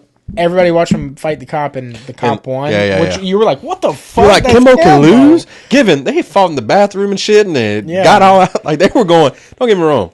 I don't like fighting that much to ever do MMA and all that shit. Yeah, I'm cool with jiu-jitsu. I will tell you, initially, whenever I did find the sport, I found Kimbo and shit, and I was like, it made my gut feel bad, and I was like, I'll never do that shit. Oh, it's just... And I think that is why whenever I found UFC, and I was like, okay, this is a little more, like, put together. It's not just people wanting to beat the shit out of each other. And then I found jiu-jitsu through that, and I was like, dude, jiu-jitsu is pretty fucking badass, because the appeal to me, I think, why everyone who does it loves it. Yeah. But it takes people a while to get into it. Like, that's why it's so spectator... or anti-spectator, like everybody that's in it does it, is because when you're a little kid, you love wrestling with your friends. Yeah. You don't know what the fuck you're doing, but you love being like, yo, I'm Goku, you're Krillin, I'm gonna whoop your ass. And I think now, as an adult, just like none of us can play for the NFL. But tell me, there's something that touches your soul when you throw a football to another person, and they catch it, and then they throw it back. Yeah. Oh, something about it. Dude, I swear, I fucking tell you right now, I have a football in my car. If we go outside after this and throw a football to each other, You're gonna fucking tear. Oh, mine's like that with baseball. I throw in a baseball because I sucked at baseball. Literally tried out, didn't make the team. Never played before. Just you were just like, I'm gonna give it a shot. Played for like 3 months in 8th grade, and then I was like, all right, I kind of suck at this shit because nobody teaches you at that age. You're like 14. No one's like trying to start you at baseball. Like, see, I always played golf. There was no like team thing there. You know what I mean? So you just hit the ball by yourself. Yeah. And then you get, Did you play golf at West Florida? Mm-hmm. Did you? Yeah. I remember Chase played at Escambia. Yeah, that's how I met Chase and Taylor. For real? Yeah, I played with them. Yeah, because they played baseball, and their baseball coach was like, "Y'all got to do something in the off season, because y'all just sit around, like y'all don't do anything." And he was like, "Well, I'm coaching golf now, so y'all are playing golf," and that's how I met them. Yeah. And it was just a shit show playing with them. Dude, surprisingly, Chase was so goddamn athletic. I believe it. Yeah, like Chase.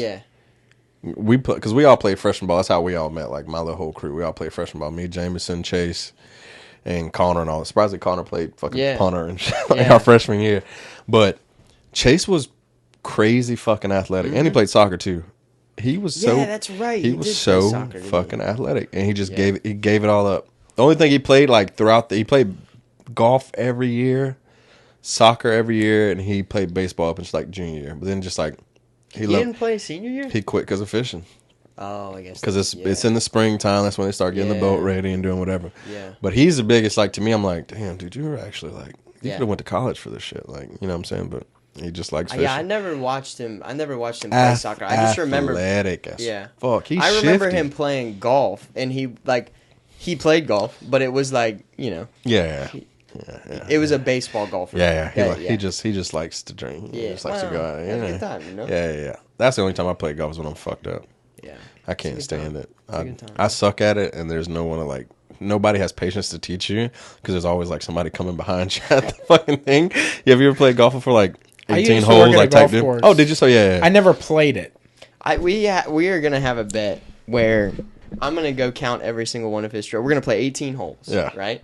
And we're gonna set a money line basically to bet over under whether he makes it or not, and we're actually going to go through and play 18 holes, and I'm going to count every. Are you going to tell him which clubs to use? Because that's to me that's the hardest part. To be honest, that's the fucked up part is nobody tells you. I'm not going to tell him. You just use the club that the person before you use. Fucking pitch counter and just click that motherfucker as he goes down. Hey, I'm going to tell you how dumb I am. I don't even understand the bet.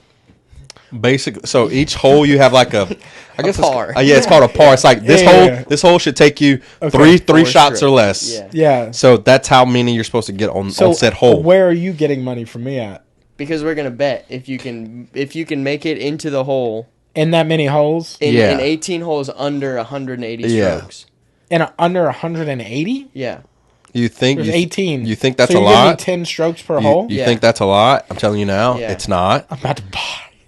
Brother, okay. You want to bet on it now? I'll throw in some side money. Hold on. But tell me how to bet this. What do you mean? If I go over 180, what is it per stroke? No. If you go over 180, you give me money. If you go under 180, No, I understand that, but 1 over is a different amount than 6 over.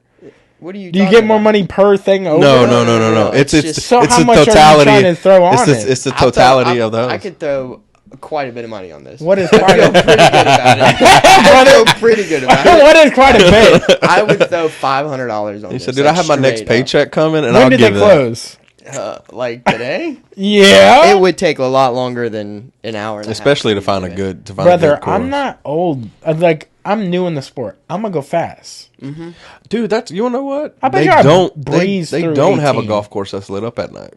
Not around here. I always wondered why not. Because honestly, it seems like to me, you get you a lot of drunk old people are here in the morning. It goes at 8. Like it starts getting dark at like 8 o'clock during the summer, so you can still go out and play golf after work most of the time. True. How long do you think 18 holes take for you?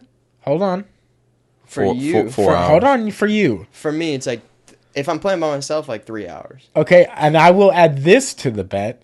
I will beat your best time. Okay, it's not. I will fucking body everything. That's not a thing. It's by score. Yeah. Okay, it is by time because I just added it. Okay, you got stipulation. I got fucking stipulation. My stipulation 180 strokes. Because now it's gonna rush. Because have you ever played like golf like at all? Never. I've only played like maybe 4 times. Can't for the life of me, dude. You're gonna hit way more than 180 times. And I way want more you to than know, 180. and I want you to know, I'm going have- to count. This is like we're playing USGA rules, right? Yeah. So if I don't you even go know to what that set up is. on the golf ball like you're about to hit it, and then you swing and you miss, that counts as a stroke. Yeah. Okay, that See? Those are is rules. rude. Those are Bro, rules. I think if I touch the ball, that's No. fair. But the thing is, though, you'll say, for instance, it's like 100 yards down is where you got to get the ball to. You'll hit the first one, it'll go 80 yards that fucking way. And you think, because So you have question. no control. You said 180 strokes, Sam. That's You have no, and the thing is, though, in real golf, you got to go get that bitch, and at a certain point, you just hit it so many times that they're like, all right, cool. Yeah, and there's like stakes that say if you're out of bounds, you got to go back to where you started. Yeah. And hit again. That's a question. So if Yeah. I hit it and for whatever reason there's forest and it's in the forest and it's not Depends if they're a seeable state. forest. Yeah. Depends if they're white stakes or red stakes. White stakes are out of bounds, which means you go back to the tee and you're teeing off on your third. You add 2 strokes. So if your first shot goes out of bounds, you go back to the tee and you're now hitting 3. But they don't know about the bet.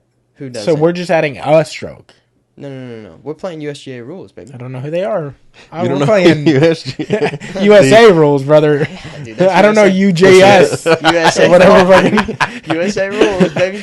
That's the only Yeah. sport I could see myself never getting into. Do you think I could outgolf you? Right now, no. I'll take you next. No. I absolutely suck dick at it, but I think I'd But be he better can than hit you. a golf ball. Yeah. He's Just hit because I know, golf like, balls. and it's really to me, it's what club to use, because there's certain clubs you use to like do certain things and make the ball do certain things. I know a smidget about that. Or like, because it's basically like, which range are you in? It's 30 yards, 40 yards. Like, I go golf with people that got the little finders and all that Yeah. shit like Okay. that. And they got custom clubs and shit like that. Bothers the shit out of me because I'll just 7-iron. We're going to use a 7-iron. Not knowing that my ball's 40 yards back this goddamn way. I got to walk. But me and all my friends just play best ball. So I always end up just doing all right. That works. How about That just works. to be fair? I play with one stick.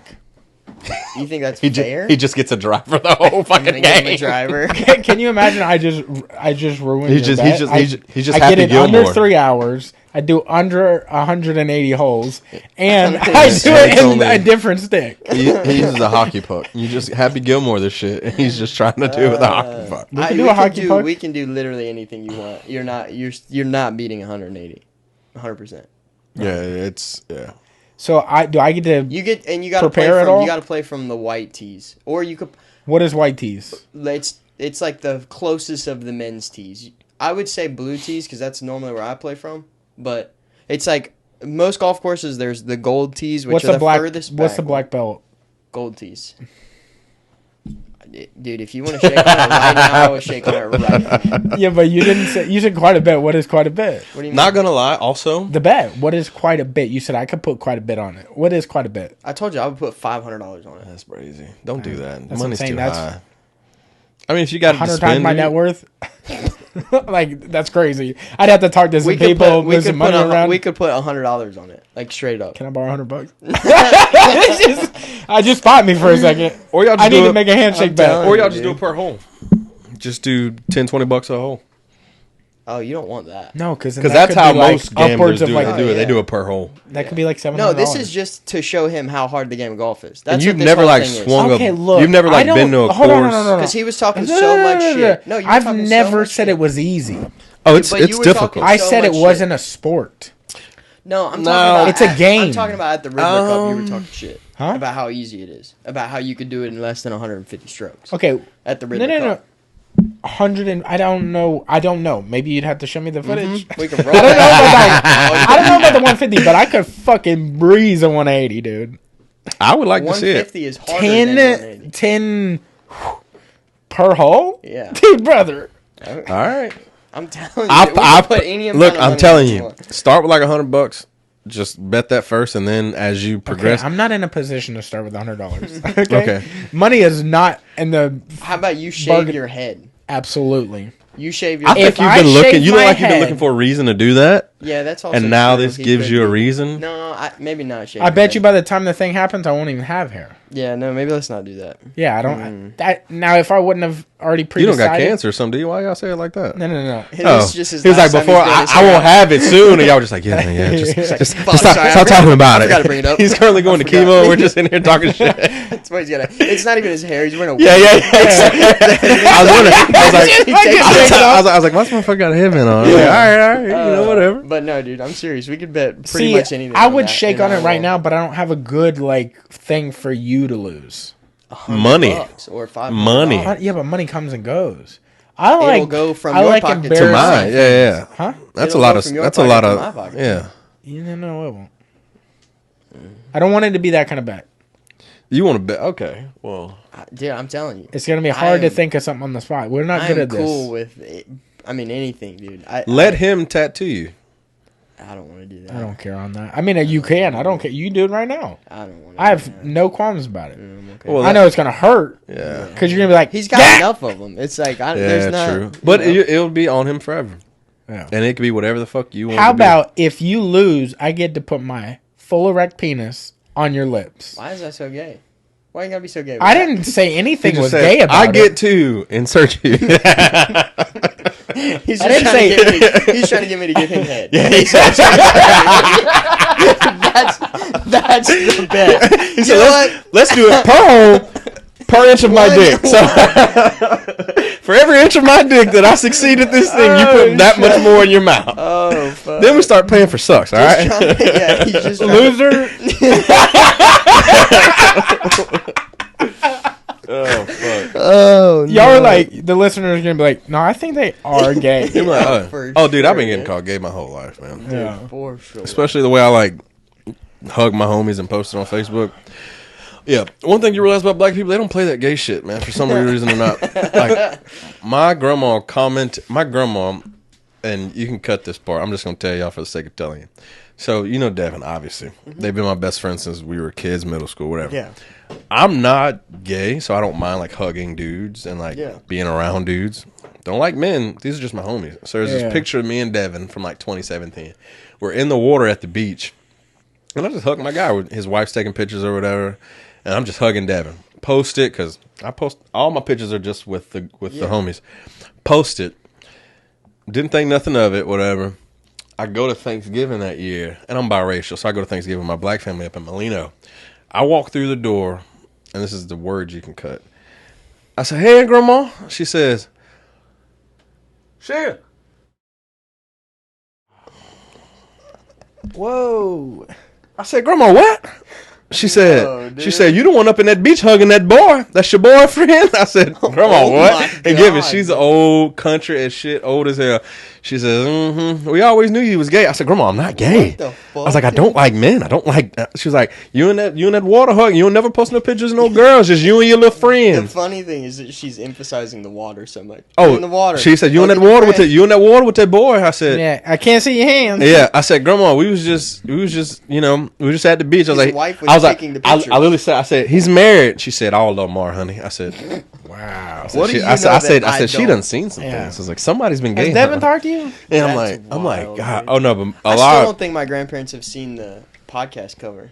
Honestly, I don't think so. Damn. My parents have seen it. And that's from a real picture. Yeah. Is it? We have video footage of us kissing. Okay. Yeah. It's on our Instagram. I've kissed a few of my homies. Yeah. So it's I don't know what we've lost out on some sponsorship deals because people thought we were gay. Oh, yeah, 100%. Yeah. But it's who cares? Yeah, no. They're it's such a gripe about it. Yeah. Oh, dude, it's something. It got to the point where, when I was single, I would go to talk to girls that, whatever. Yeah. I thought she was gay. What? I'm like, what? It's like, yeah, your Instagram's just full of you and your homeboys.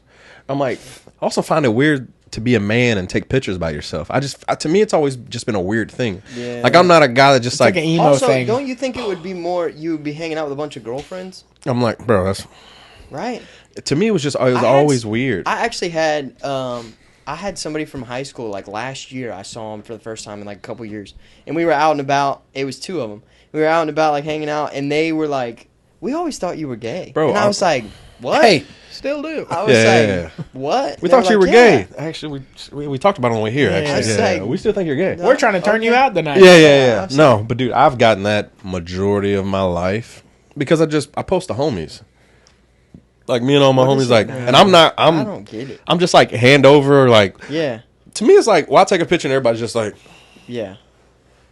Or I'm like taking a picture by myself with some money or something. Like, what the fuck is that? To me, it's always been like a weird thing when I see dudes post pictures by themselves, like not doing anything. Yeah. They're just like leaned up against a wall and they're like some inspirational ass quote. I'm like, what? To me, that's gay. To me, he's a guy that he's gay. Yeah. It's also like way more like everybody is fucking hard as nails. Oh, dude, everybody's so tough. Like, so for you to not necessarily stand out, but for you to be like any sort of emotion at all, people are like, yeah, what's up, man? So it's like I like to play into that. Yeah, it's just fun, man, dude. I legitimately am very emotional in life, so I have a lot of love to give. So it's like I do love hugging. I do love expressing love through like gifts and shit, and being like spoiling the people I love, bro. Yeah, but people take it weird, dude. There was one time me and Devin were in Mugs and Jugs. I don't know if y'all ever been to Mugs. Oh yeah, obviously everybody's been a little bit of time. You never been to Mugs? No, but I know the place. So I've driven by it a lot. Small. It's very small. Me and Devin were in there one night, and I'm like, Devin's sitting in a stool, and he's obviously bigger than me. It's something about being around. I understand why women like bigger humans when it comes to dating a dude. You feel safe. I feel safe around Devin. Like, no gay stuff. Like, I feel secure around this giant human being. Yeah. Like, same way, like, you walk somewhere with Dakota, you're like, I'm good. We're gonna be all right. I feel, cool. No matter what happens today, I feel safe. Yeah. So that's how I felt with Devin. So I didn't even notice it, but there was one time we were out in Mugs, and he's sitting in a stool, and I'm like next to him, and I somehow like end up like between his legs with like one of my hands on him. I'm just leaning there, and I don't think nothing of it. He don't think nothing of it. We're just sitting there. And this girl walks by. She's like, y'all sitting right here? We're like, no. She's like, I find it so great. Here we go. That you guys are out in public. How long have you guys been together? And I'm just like, no. I look down. I literally got my hand on his thigh, and I'm like, what? I'm not gay. I said, oh. I was like, no, it's just my best friend. She's like, yeah. I'm going to take the seat. I was like, oh, maybe I need to stop leaning against my friend, leaning between my friend's legs out in public. Always lean on my homies. I'm like, bro, why y'all think I'm gay? I'm like, well, you only post pictures with your homeboys, and every time we see you out, you're just between their legs or something. I'm like, yeah, okay. People are funny, dude. They are very funny. Speaking of like you being on stage with dudes half naked, yeah, I've always been curious of this, and I don't know if the listeners know, but you like are something of a bodybuilder. Yeah. What is your natural weight? I would say my natural weight's probably 200. Well, like not now, obviously. When I compete, it's in the 170s. Yeah. But after that, where I feel like my weight's the best, that's like between 190 and 210. What are you right now? 245. Really? Mm-hmm. I didn't. 170 is what you competed at. You know what's wild? I weighed in at 172 for my last show. What's wild is like I didn't know that about you at all, and then he was like, he did shows and shit, and I was like, really? And then he showed me your page, and I was like, you are like one of the rare people that look right at all the weights. Like you don't look like I don't look like I should. You're not like Jonah Hill, where you're like Jonah Hill looks best fat to me. Yeah, like well, it's because Kevin James looks best big to me. Yeah, because they don't grow the legs when they lose the weight. They just lose the weight, and it's like you're still wide up top. Whoa, you got to get big legs in order to make it look right. But yeah, no. The weight I would like to be at, like just walking around day to day life, probably 200. But I just hate. When I'm not doing it, I hate dieting. Yeah. I hate, like, I'm fat right now. I hate to say I'm fat by choice is what I tell myself. Because I've done it like 4 times now. Yeah. Like lose 100 pounds and do a show and then gain it back in 3 months. What got you into that? So I when I graduated high school, I thought football would take me a lot further. I didn't realize I was 5'7". Never crossed my mind. Nobody told me. Nobody told me I was short. Nobody told me. I was walking around 6'2" the whole. Nobody told me height mattered. I thought if you were good, you can go somewhere. Well, come to find out, Drew Brees fucked it up for everyone. They're not taking short kids at D1 schools because when he was getting recruited, I was like, no, I'm beating D1 athletes. Like this guy signed to Auburn, this guy signed to Alabama, and I'm like, I'm doing good against this. Given this high school, I'm like, I'm doing good against these guys. Yeah. I should be at least South Alabama level or Troy. Yeah, man, the motherfuckers came and said you can walk on, man. You know what I'm saying? I'm like, oh, so I held out all of high school. I'm like, nah, I'll sign somewhere like decent. And motherfucker said, hell no, go to hell. I said, okay, cool. Went to some D2 school in Oklahoma for like 6 weeks. Was like, this shit's a job in college. Like, college football is a job. It's not like you You do this once a day after school. It's like from 7 in the morning or from 5 in the morning to 9 o'clock at night. Football is your life. Like, you have no time for anything else. And I was like, and also I was in Oklahoma. It would have been a lot different if I was somewhere, because I left Pensacola to go straight to Oklahoma. Yeah. Left 75-degree weather on like January the 4th or something. Got over there, it's like -8. Winds blowing 20 miles an hour. It's just snow, slush. There's like one town, like a little town that you could see through. Mm-hmm. And that was it. And I didn't see the sun for like 7 days when I got there. And I went up there with my best friends. I went up there with like 2 of my homies. So it wasn't like I didn't have people there. Yeah. It was just like, this is a shitty place in a shitty part of the country. Like, I'm in the panhandle of Oklahoma. Did you know Oklahoma has a panhandle? I did know that. I was in that panhandle. Yeah. It looks like a wheelbarrow. Yeah, almost. There was nothing to do. The town shut down. There was one cop. He was off on the weekends. There was a movie theater that played one movie a week. There was one bar, shut down the day we got there. Drove by it and it had clothes signs and shit on it. Town was just so small. There was a run-in joke that you could watch a dog run away for 3 weeks just because it's just nothing but flat land going. And there was just a town. That's a good joke. There was just a town, and then there was like 80 miles of nothing till you get to the next town. And I was like, I came from Pensacola. I'm like, and Pensacola's Pensacola. You talk shit all you want to. I love it here. Yeah. Go to Oklahoma. I tell people go to Alva, Oklahoma when you want to talk shit about Pensacola. You said Iowa, Oklahoma? Alva, A-L-V-A. Alva, Oklahoma. And don't get me wrong. We're like, I think you were in Iowa. Yeah. But no, it sucks. So back to the story. It sucked so bad. Me and my homie just packed up in the middle of the night, left. Coach was like, why weren't y'all at practice? We're like, we're in Mississippi right now. Like, I'm going back home. Got back here, it was like 80 degrees. I'm like, okay, I love it. Tried to walk on at UWF. For some reason, the coach was like, we don't like people from here. There was like 3 people on the team. This is when they first started. This is like before they had like a regular. Okay. This is like going into their second season or first season or some shit. And they were like, yeah, where'd you go to school? I was like, I went to school like right down the road. I was like, yeah. Like the only person they took from around here, I think, was Devin in the first signing class. Like Devin, and I'm a year behind him. And they took like a few other kids from around town. There's this one guy. The last time I heard about getting recruited was like this one fucking dude. He was 6'7". He's still massive. He played for UWF. They were like, yes, we got one spot open for a defensive lineman to like somebody on defense. And it was like between you and him. And we both played in the All-Star game. Both did good in the All-Star game. But he's 6'7". Obviously, you're going to take the 6'7" guy. Yeah. So, but then after that, I was like, I have nothing to do competitively now. I've just competed in either weightlifting or football my whole life. So I was like, I have nothing to do. So I had a buddy named Rusty who did bodybuilding. And I remember being a kid, and I asked him, because he used to show up to practice because I played with his son. And he was like, yeah, no, like, when you turn 18, hit me up. I was like, man, I want to be like you, because he was strong, he was big, he was always eating out his containers. I'm like, man, this seems cool. So I asked him when I was like 12 or something. I was like, yo, I want to bodybuild. He was like, hit me up when you're 18. Well, I was 19 at the time. I was like, I wrote him on Facebook and was like, yo, what's up with the bodybuilding stuff? He was like, oh, shit, you remember. He was like, meet me at the gym on Monday. Meet him at the gym on Monday, and it went from like the football workouts to now we're focusing on body parts and bodybuilding and learning this part of it. And literally the first day, he worked out with like 2 of his old OGs, like brought him to the gym, was like, put this motherfucker through it. Put me through the ringer. Like, we worked out like 2 body parts, killed me. I'm limping out the gym and shit, almost throwing up. He was like, all right, man, you made it through today. Come back tomorrow. We'll do it all over again. And so I just got started on that. And then I was like, all right, cool. Like, I want to compete. So did my first competition in 2017. Started at about, I always start about the same, 240, 250. And then I weigh in on stage at like 170 something. But I sacrifice a lot of muscle doing so. It's not a good thing to do. Like this time I tried to at least maintain my size. Normally I just go off the rails. So there's this famous bodybuilder named Lee Priest. You could probably look him up while I'm talking. Yeah, Lee Priest. I know. So there's a bodybuilder named Lee Priest, and he's the one that I kind of model it afterwards because he's freaky looking, and he's like 5'4". But I like the way he does it. He says, when I'm doing it, I'm doing it. And that's the only thing I do. I don't cheat. I don't lie. I don't do cheat meals. I don't do any of that shit. When I'm bodybuilding, I bodybuild.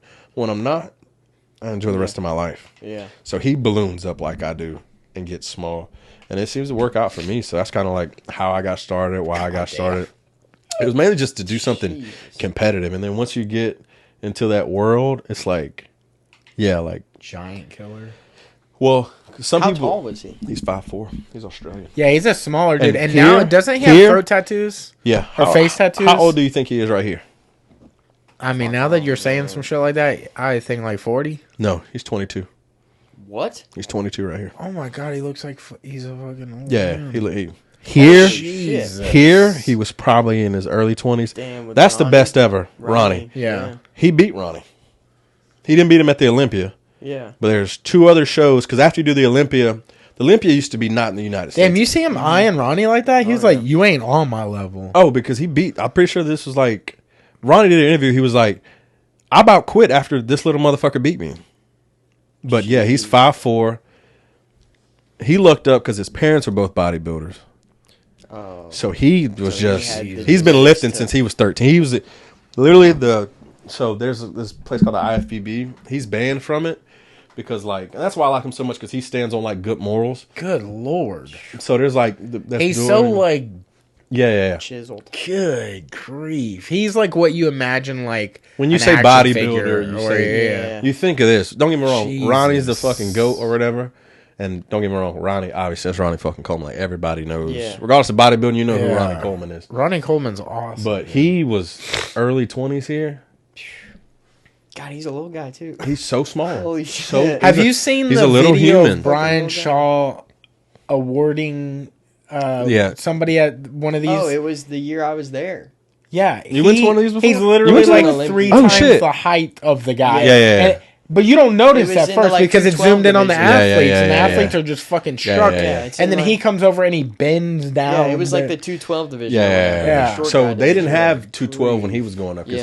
So that's why he was in the same with Ronnie and all of them. He competed at because that's Flex Wheeler, that's Ronnie Coleman. And Flex was what, 6'4"? Yeah. Flex was supposed to go this dude named Dorian Yates. Yeah. Then Flex Wheeler. And then it was supposed to be up for grabs. But Flex Wheeler just didn't like to train hard. Yeah. And he's come out on interviews like, dude, I was in the strip club. But he looked like how he looked. Mm-hmm. Still going to the strip club, cheating on his diet, partying. Flex Wheeler is like known for like the best symmetry and like the best kind of physique, naturally gifted physique. Like he even says like he wasn't working. He's like, dude, I didn't work as hard as these guys. And he was like, he still had a great physique. But to me, Lee Priest was like a dog. Like he's 5'4" and he's beating everybody. Yeah, that's and it's just like the way he does his off season now. I'll show you a photo of what he looks like when he's like blown up. Yeah, when he like looks like in the off season. Yeah, that's insane. I'll tell you what, going to that show, because like we walked around, we had the passes for like the expo or whatever the day before, where they actually did the. Oh shit, dude, he blows. Doesn't even look like him. He blows up, and holy fuck! But he'll tell you. That's insane. He'll tell you, dude. Yeah, he does guest postings when he's fat. Yeah. And he'll tell you, he's like, no, once this shit's over with, I'm going right to KFC. He's like, he's like, when I'm not in a show prep, I eat what the fuck I want to. Yeah, that was one of the wildest things going to like the expo. Like we actually saw it. Ronnie was there. Was he in a wheelchair? Yeah, they had him sitting at set up at a table or whatever. But I got to meet Brian Shaw, which was like shake the motherfucker's hand. Dude, admit. There's a picture of me on my Instagram with me and him, because it's like, because he's 6'8" or whatever it is, and he's just a refrigerator of a human being. But that was one of the coolest things. And dude, just the amount of people that are there. And you don't realize how much people just are yammed. It's insane. People just walking around that are there for the Olympia. You're like, are you not competing in this? Because it's ridiculous. Look, he must have been doing this back far enough. Like some of these things that he was doing. Oh, I know. I've seen that video on. Like of him eating when he's out of season or whatever. Yeah, he does. But look, some of these shows he's not even blackface. You know, like this is or pre. I mean, look at that. It's not quite blackface yet. So everybody tans up. Yeah, no, black people too. They do tan up for sure. But have you seen the paint though? Yeah. I mean, that shit is like legit. If he went, have you seen the Asian people do it? Yeah. They won't do their face. Yeah. No, I don't do their body. I don't do my face. I did my face my first competition, and I don't like it. The one that you did that you had the mustache. That was recent. Brother, you should have did a magazine cover. Because they ever since then they do like they have special face. It used to just be one is all. Tan is tan. Yeah. You're getting tan here, tan here. Yeah. I've seen those. Now it's like they got this special. They actually. Yeah. But if he went on stage as white as he is right now, you wouldn't see none of it. Yeah, I know. It's crazy. The light washes that shit out. But yeah, even then he's competing with the top dogs, and they're all older than him at this point. The thing about when tattoo on his right arm. Superman, I thought. Oh no, he also was a driver too. Like he won races and he loves sports cars and shit like that. Really? But he's also like, because he wasn't. The thing with him was. Because he was small, and this is before 212 was going on. Yeah, there wasn't a 212, which is I wish they'd That's the weight class. 212 pounds? Yeah, 212. So he got the 212 pounds? Like, he got down? He's 202. He's 202 right here. He looks bigger than that. Yeah, don't probably right there, but when he weighs in, because you have to weigh in before the thing, he was 205. He should have been a villain in a movie, dude. Oh, he's got a good look to him. No, he's the villain of bodybuilding, though. That's the thing. Really? So there was like these 4 horsemen. It was Dorian Yates, Flex Wheeler, and Ronnie Coleman, and Jay Cutler. They were all making millions and millions and millions.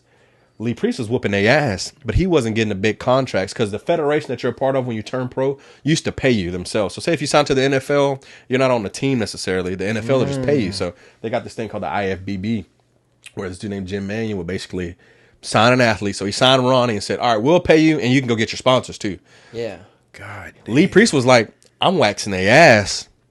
Give me more money or allow me to go compete in other federations. The IFBB's like, we ain't letting you do shit. You sign this contract with us, you go over there. You go over there, we're gonna ban you. But he's like, well, pay me. I gotta feed my family. Yeah. Like, there's only so much protein powder I can sell these motherfuckers. Yeah. Until I got to do something else. Whoa.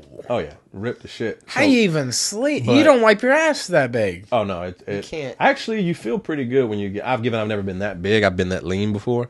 And you feel pretty. Yeah, what was your like body fat? I probably was less than. I was probably like 6%.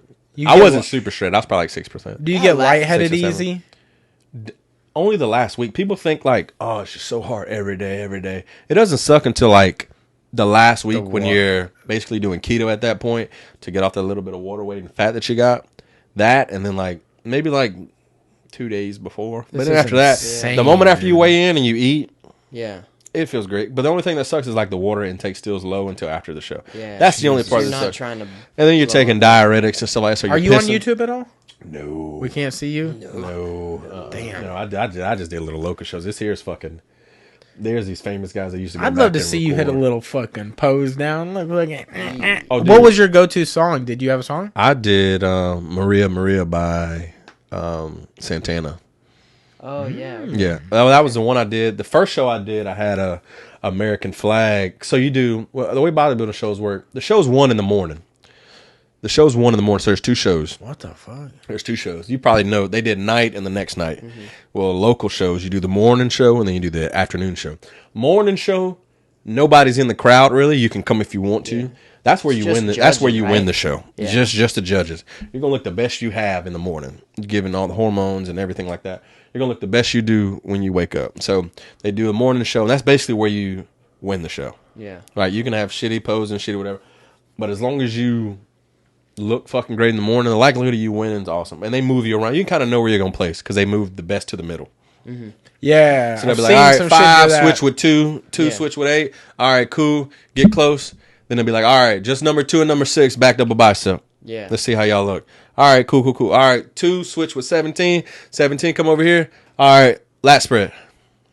Yeah. All right, cool. Everybody go. That's him now. Look at his face. Yeah. Damn. Why? Yeah. But he's banned from competing. I've seen him do interviews. He's very well spoken. Oh yeah, no, he's smart as shit. But he just doesn't take no shit. But he went to, so they banned him from one Olympia because he needed money to go and compete somewhere. So he went and competed in a different federation overseas. And they were like, oh, well, now you can't compete this year at the Olympia. So all he did was show up to the press conference because they have a press conference the night before. So all the athletes are sitting up there and he's just in the audience. Y'all all know I fuck y'all up, right? Like, is that on... It might be on. You can't see him, but you can hear some of what he's saying, and he's just like, oh, they even want me here because like, He's like, how do you feel about like you're the only rich guy here, like you're the only one making money in the IFBB? They're like, oh, you know, wow. But he was just standing up for like the normal guys. He was like, everyone should make good money if we're this good. Yeah. He was like, and I've beaten all the guys they're giving the best money to. Dude, he still looks great. He's 50 something here. The only thing he's on right now is like testosterone. That's because once you take it for so long, it fucks you. God, he looks huge. And he's 5'4", man. Yeah, that's crazy. And you can see that guy over there. He might not look big now, but you see that hamstring sweep. Yeah, I guarantee in his heyday he used to look beautiful.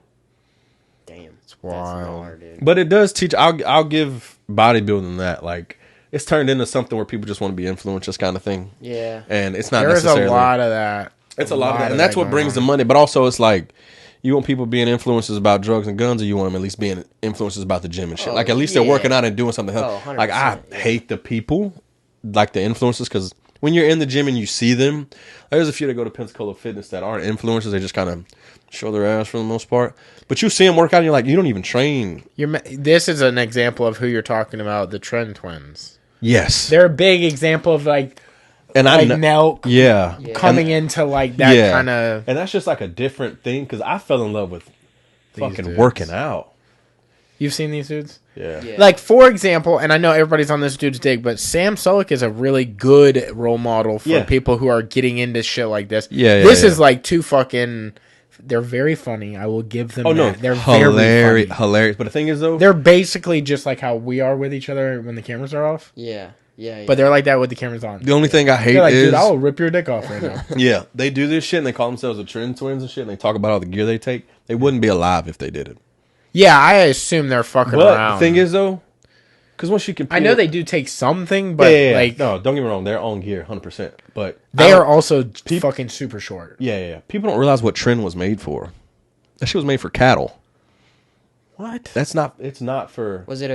It was the... Look at him. Hormone for cattle? It was... So, say, for instance, back in the day, you buy 60,000 pounds worth of cattle. What are you, Joe Rogan talking about horse tranquilizer? What was he talking about? It was made for cattle. So the thing was, say you're gonna get CNN reporting this. You're in New York. Get us on CNN, dude. I wish I could. Just say what you're about to say. Go ahead. Say what I'm about to say. Okay. Yeah, go ahead. Go. Put us on game. Let me show what it was. It was cattle, right? So he's getting Colorado based. So basically, say you're in New York, you call somebody in Texas, say, hey, I want 10,000 pounds worth of cattle.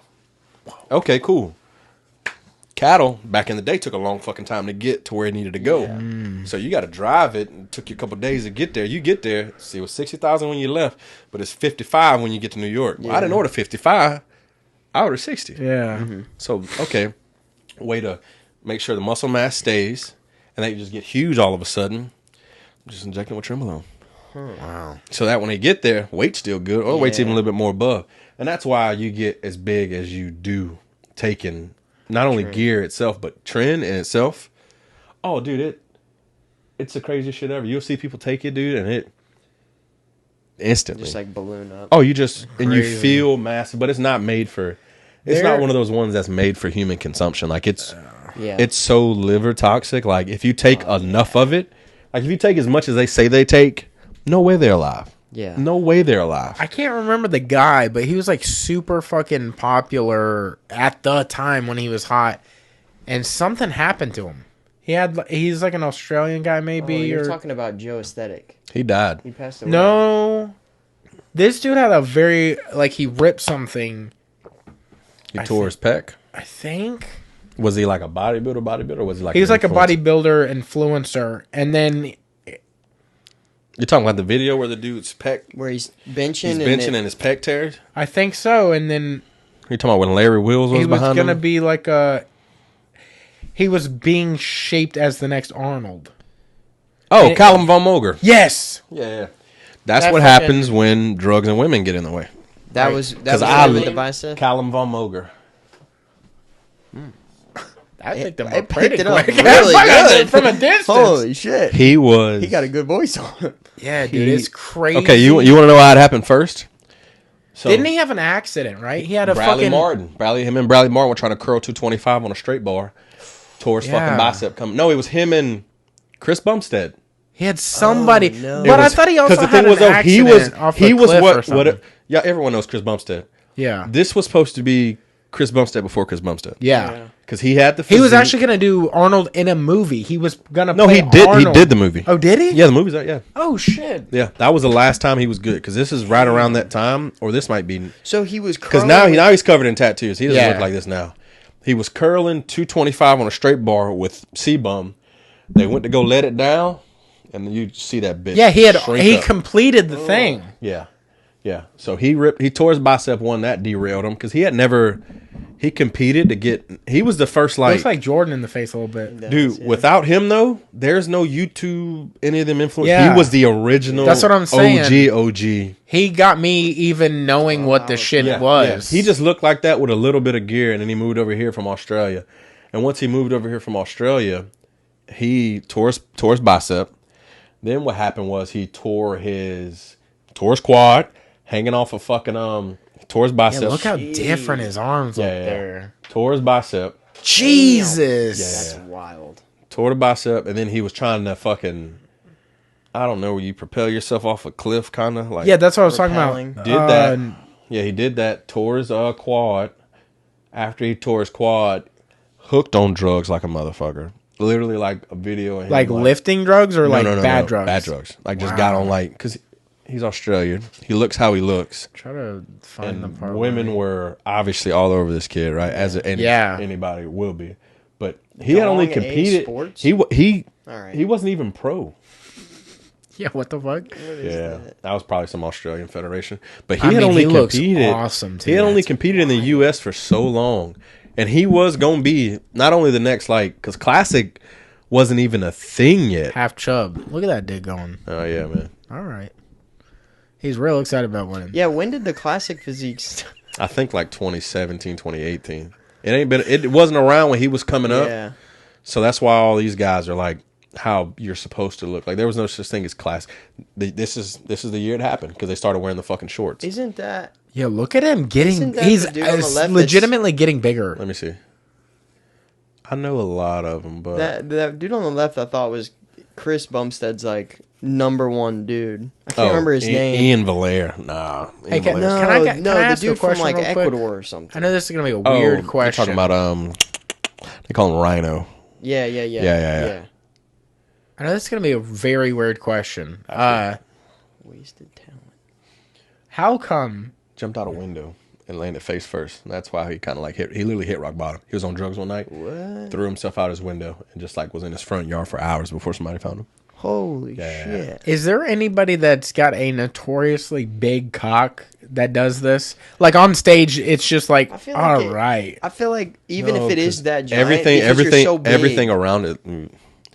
You'll see guys backstage, like when we're prepping for shows and stuff, stuff it because they don't want to look like they got a little dick. That's tight. Me personally, it's because you're backstage, women are naked. Because women bikinis. Every costume they have is just sexualized. It's literally just covering the hooter hotter hole, like not even the whole thing, just the hole. Yeah, and then just most of the time just the nips. But they're backstage, tits out, coochie out. And it's like but dudes, you'll see dudes. There's this one. It happens a lot with foreign people. They stuff it a lot, and but no, I haven't seen like a monster penis since like high school. I just would have thought like Ronnie got big dick energy. Ronnie Coleman? Yeah, because he just is like so fucking cool all the time. Yeah. Typically people that are just like the fucking... laid back and chill. Yeah, they just have no... He doesn't come off like sexualizing anything. Yeah. He's just so focused. Yeah. A lot of people think he's stupid because he has like a down south dialect. He has like 2 degrees. Oh, he's not dumb. He has like 2 degrees.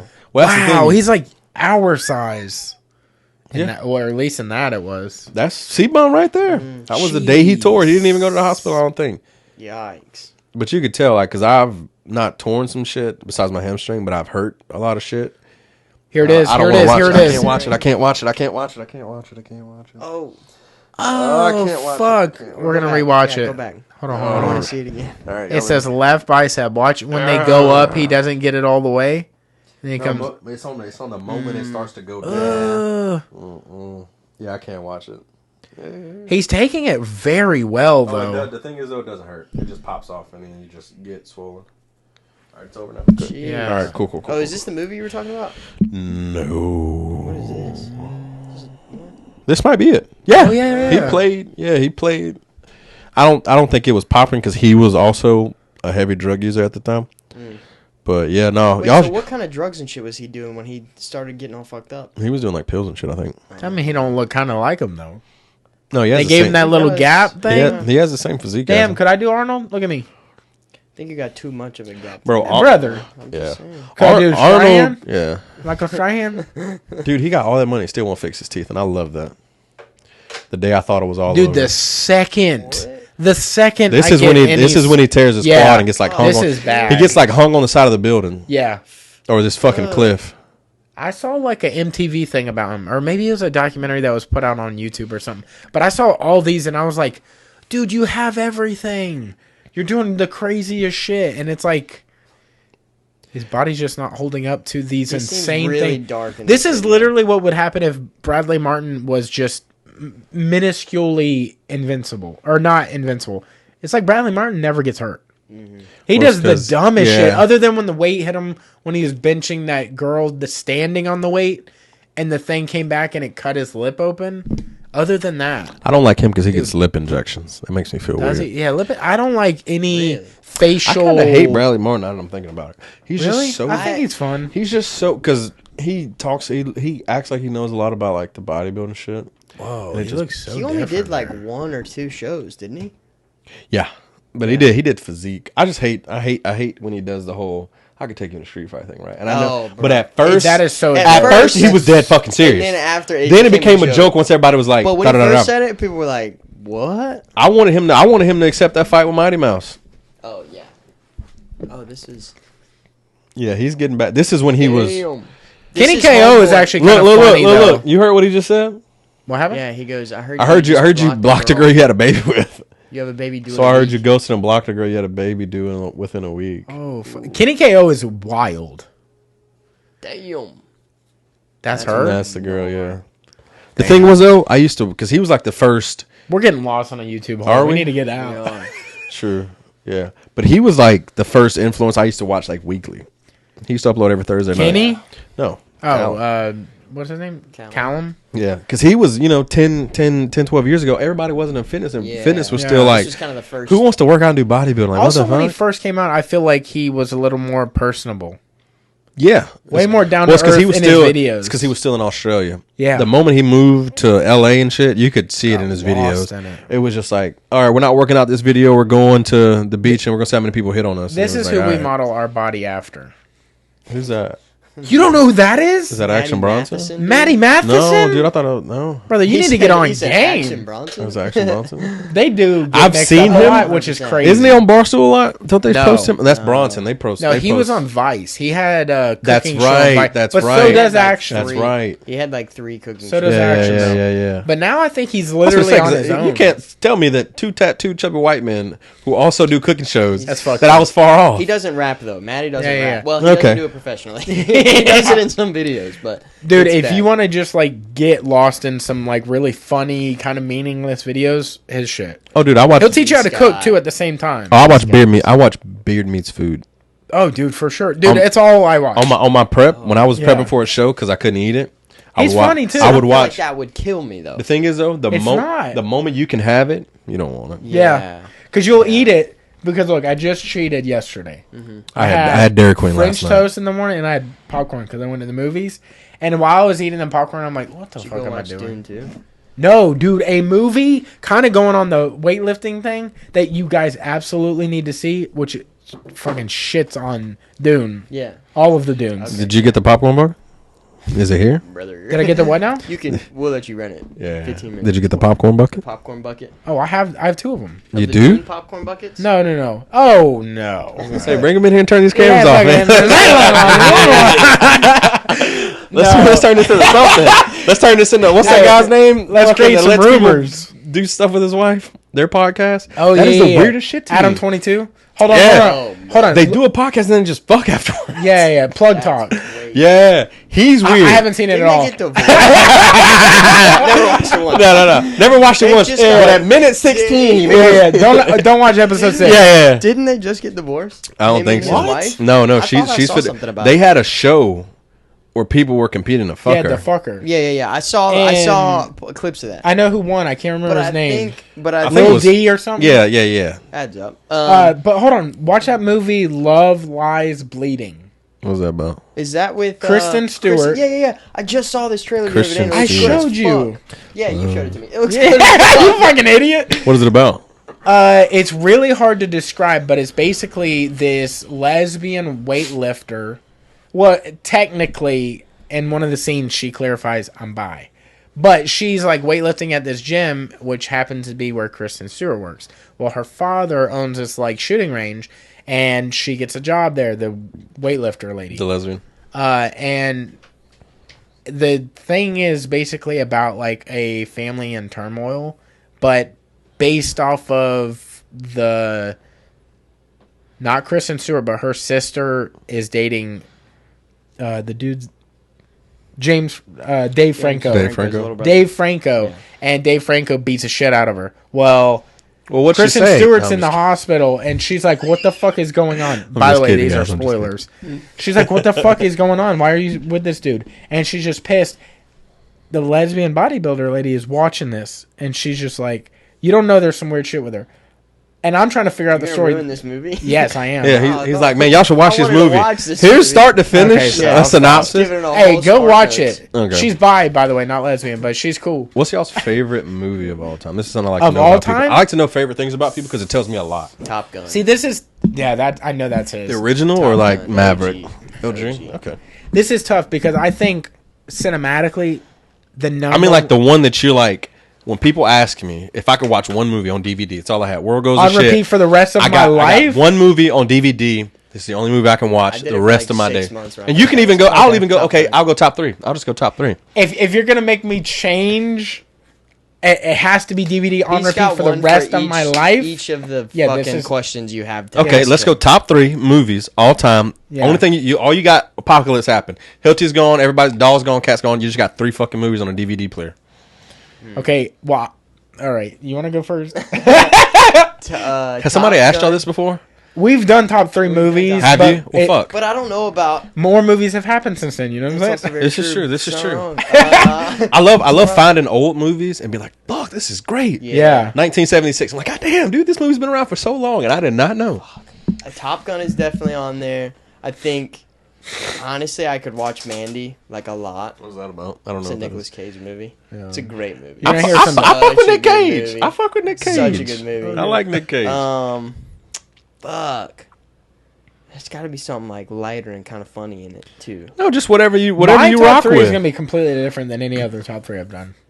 Just because you're making, if it has to be repeatable, these are all you can watch. Yeah, if it has to be repeatable, I love that stipulation because it's gonna change. This is all you can watch. I'm gonna go now. Okay, I'm gonna go Wolf on Wall Street. Okay. Number 2, No Country for Old Men. Okay. No Country for Old Men. Yeah, dude. Is that like a Tarantino movie with like 17 popular actors in it? It's not. I feel like it has a lot of popular actors in it. It has Tommy.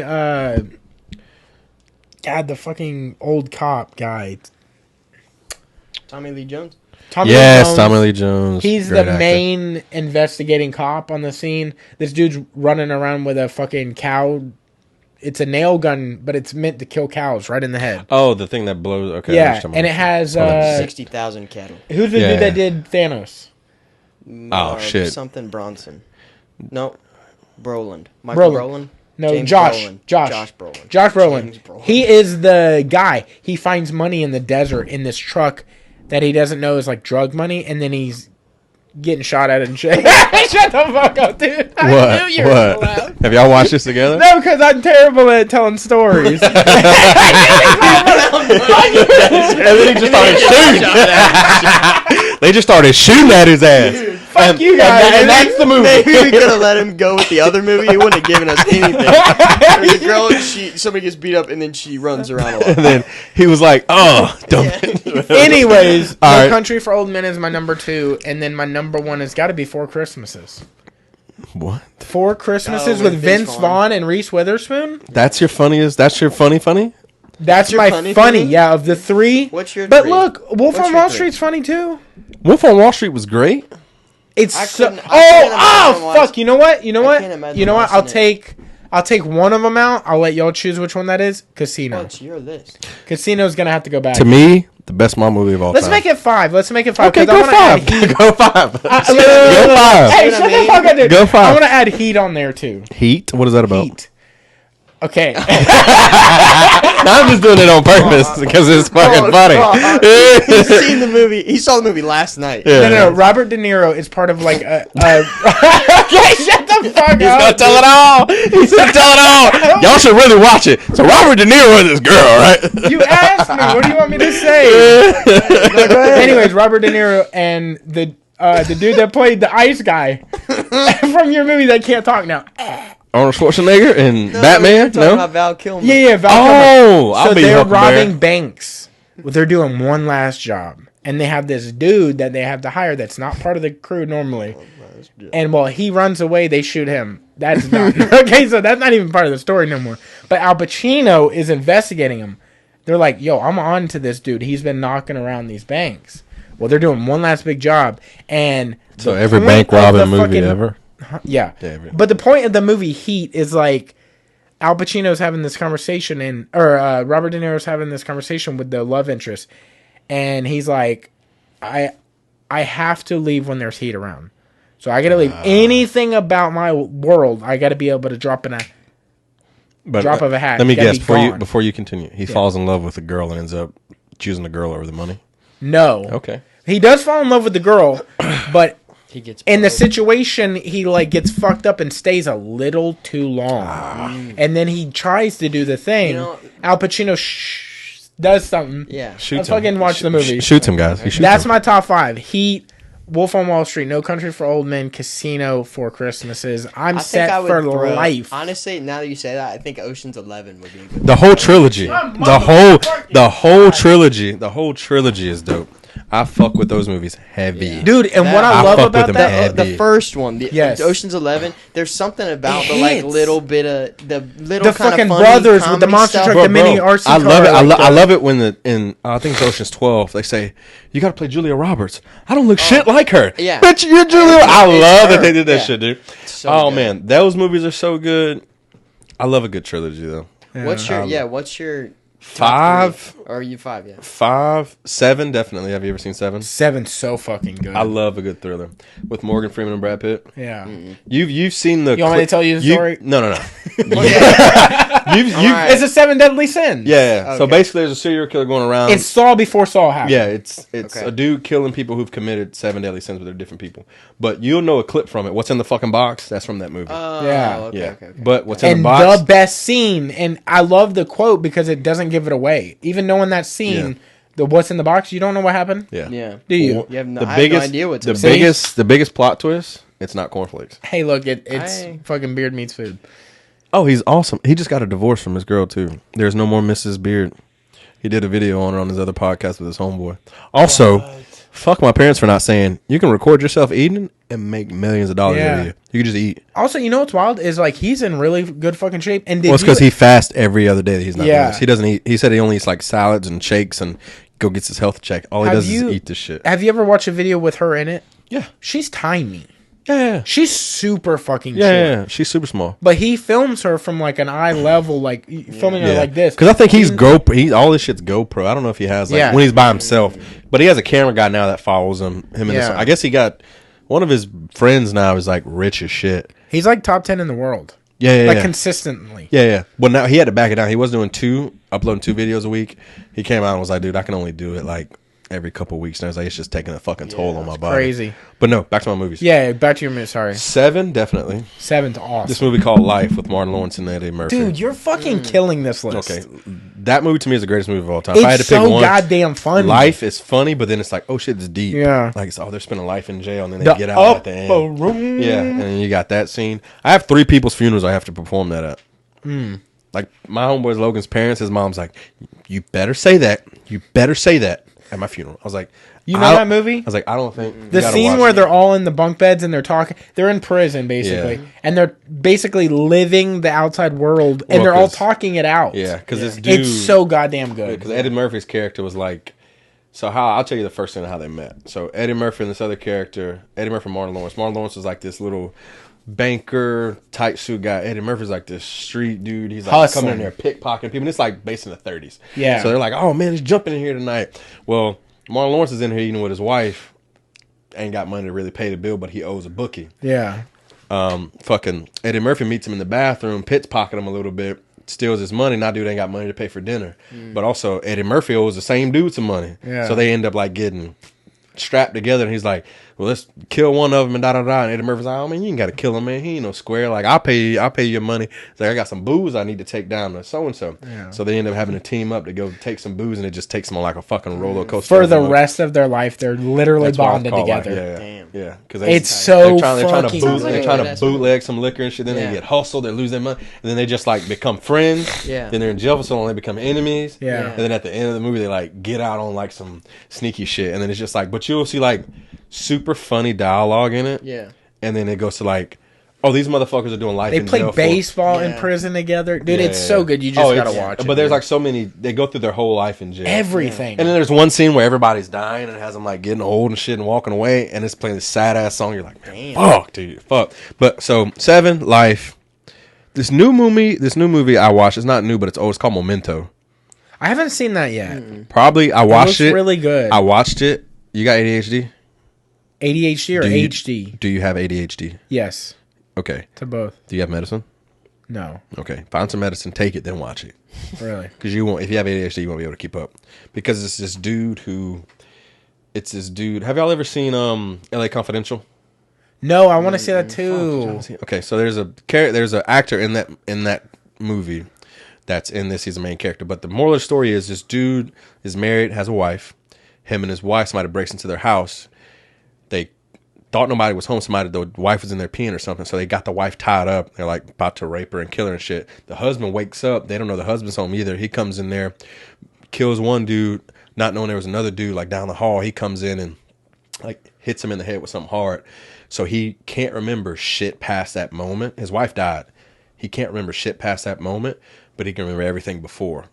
So he has like, he can't, but all he knows is, all right, find out who killed your wife. That's his daily thought. So he tattoos it on himself. So when he looks in the mirror in the morning, it plays back to him. Find the guy that killed your wife. Step 1. Step 2, John B. Green car. Because he's waking up. Because he can't remember shit when he wakes up. So every day he has to step 1, It's 51st Nights, but it's like horror version? Bro, yeah. Or thriller? He's trying to find the guy that killed his wife. Yeah. But he can't remember shit past like 5 minutes. Yeah. So you'll literally see like people in the movie. Yeah. So he's like tattoo number 6.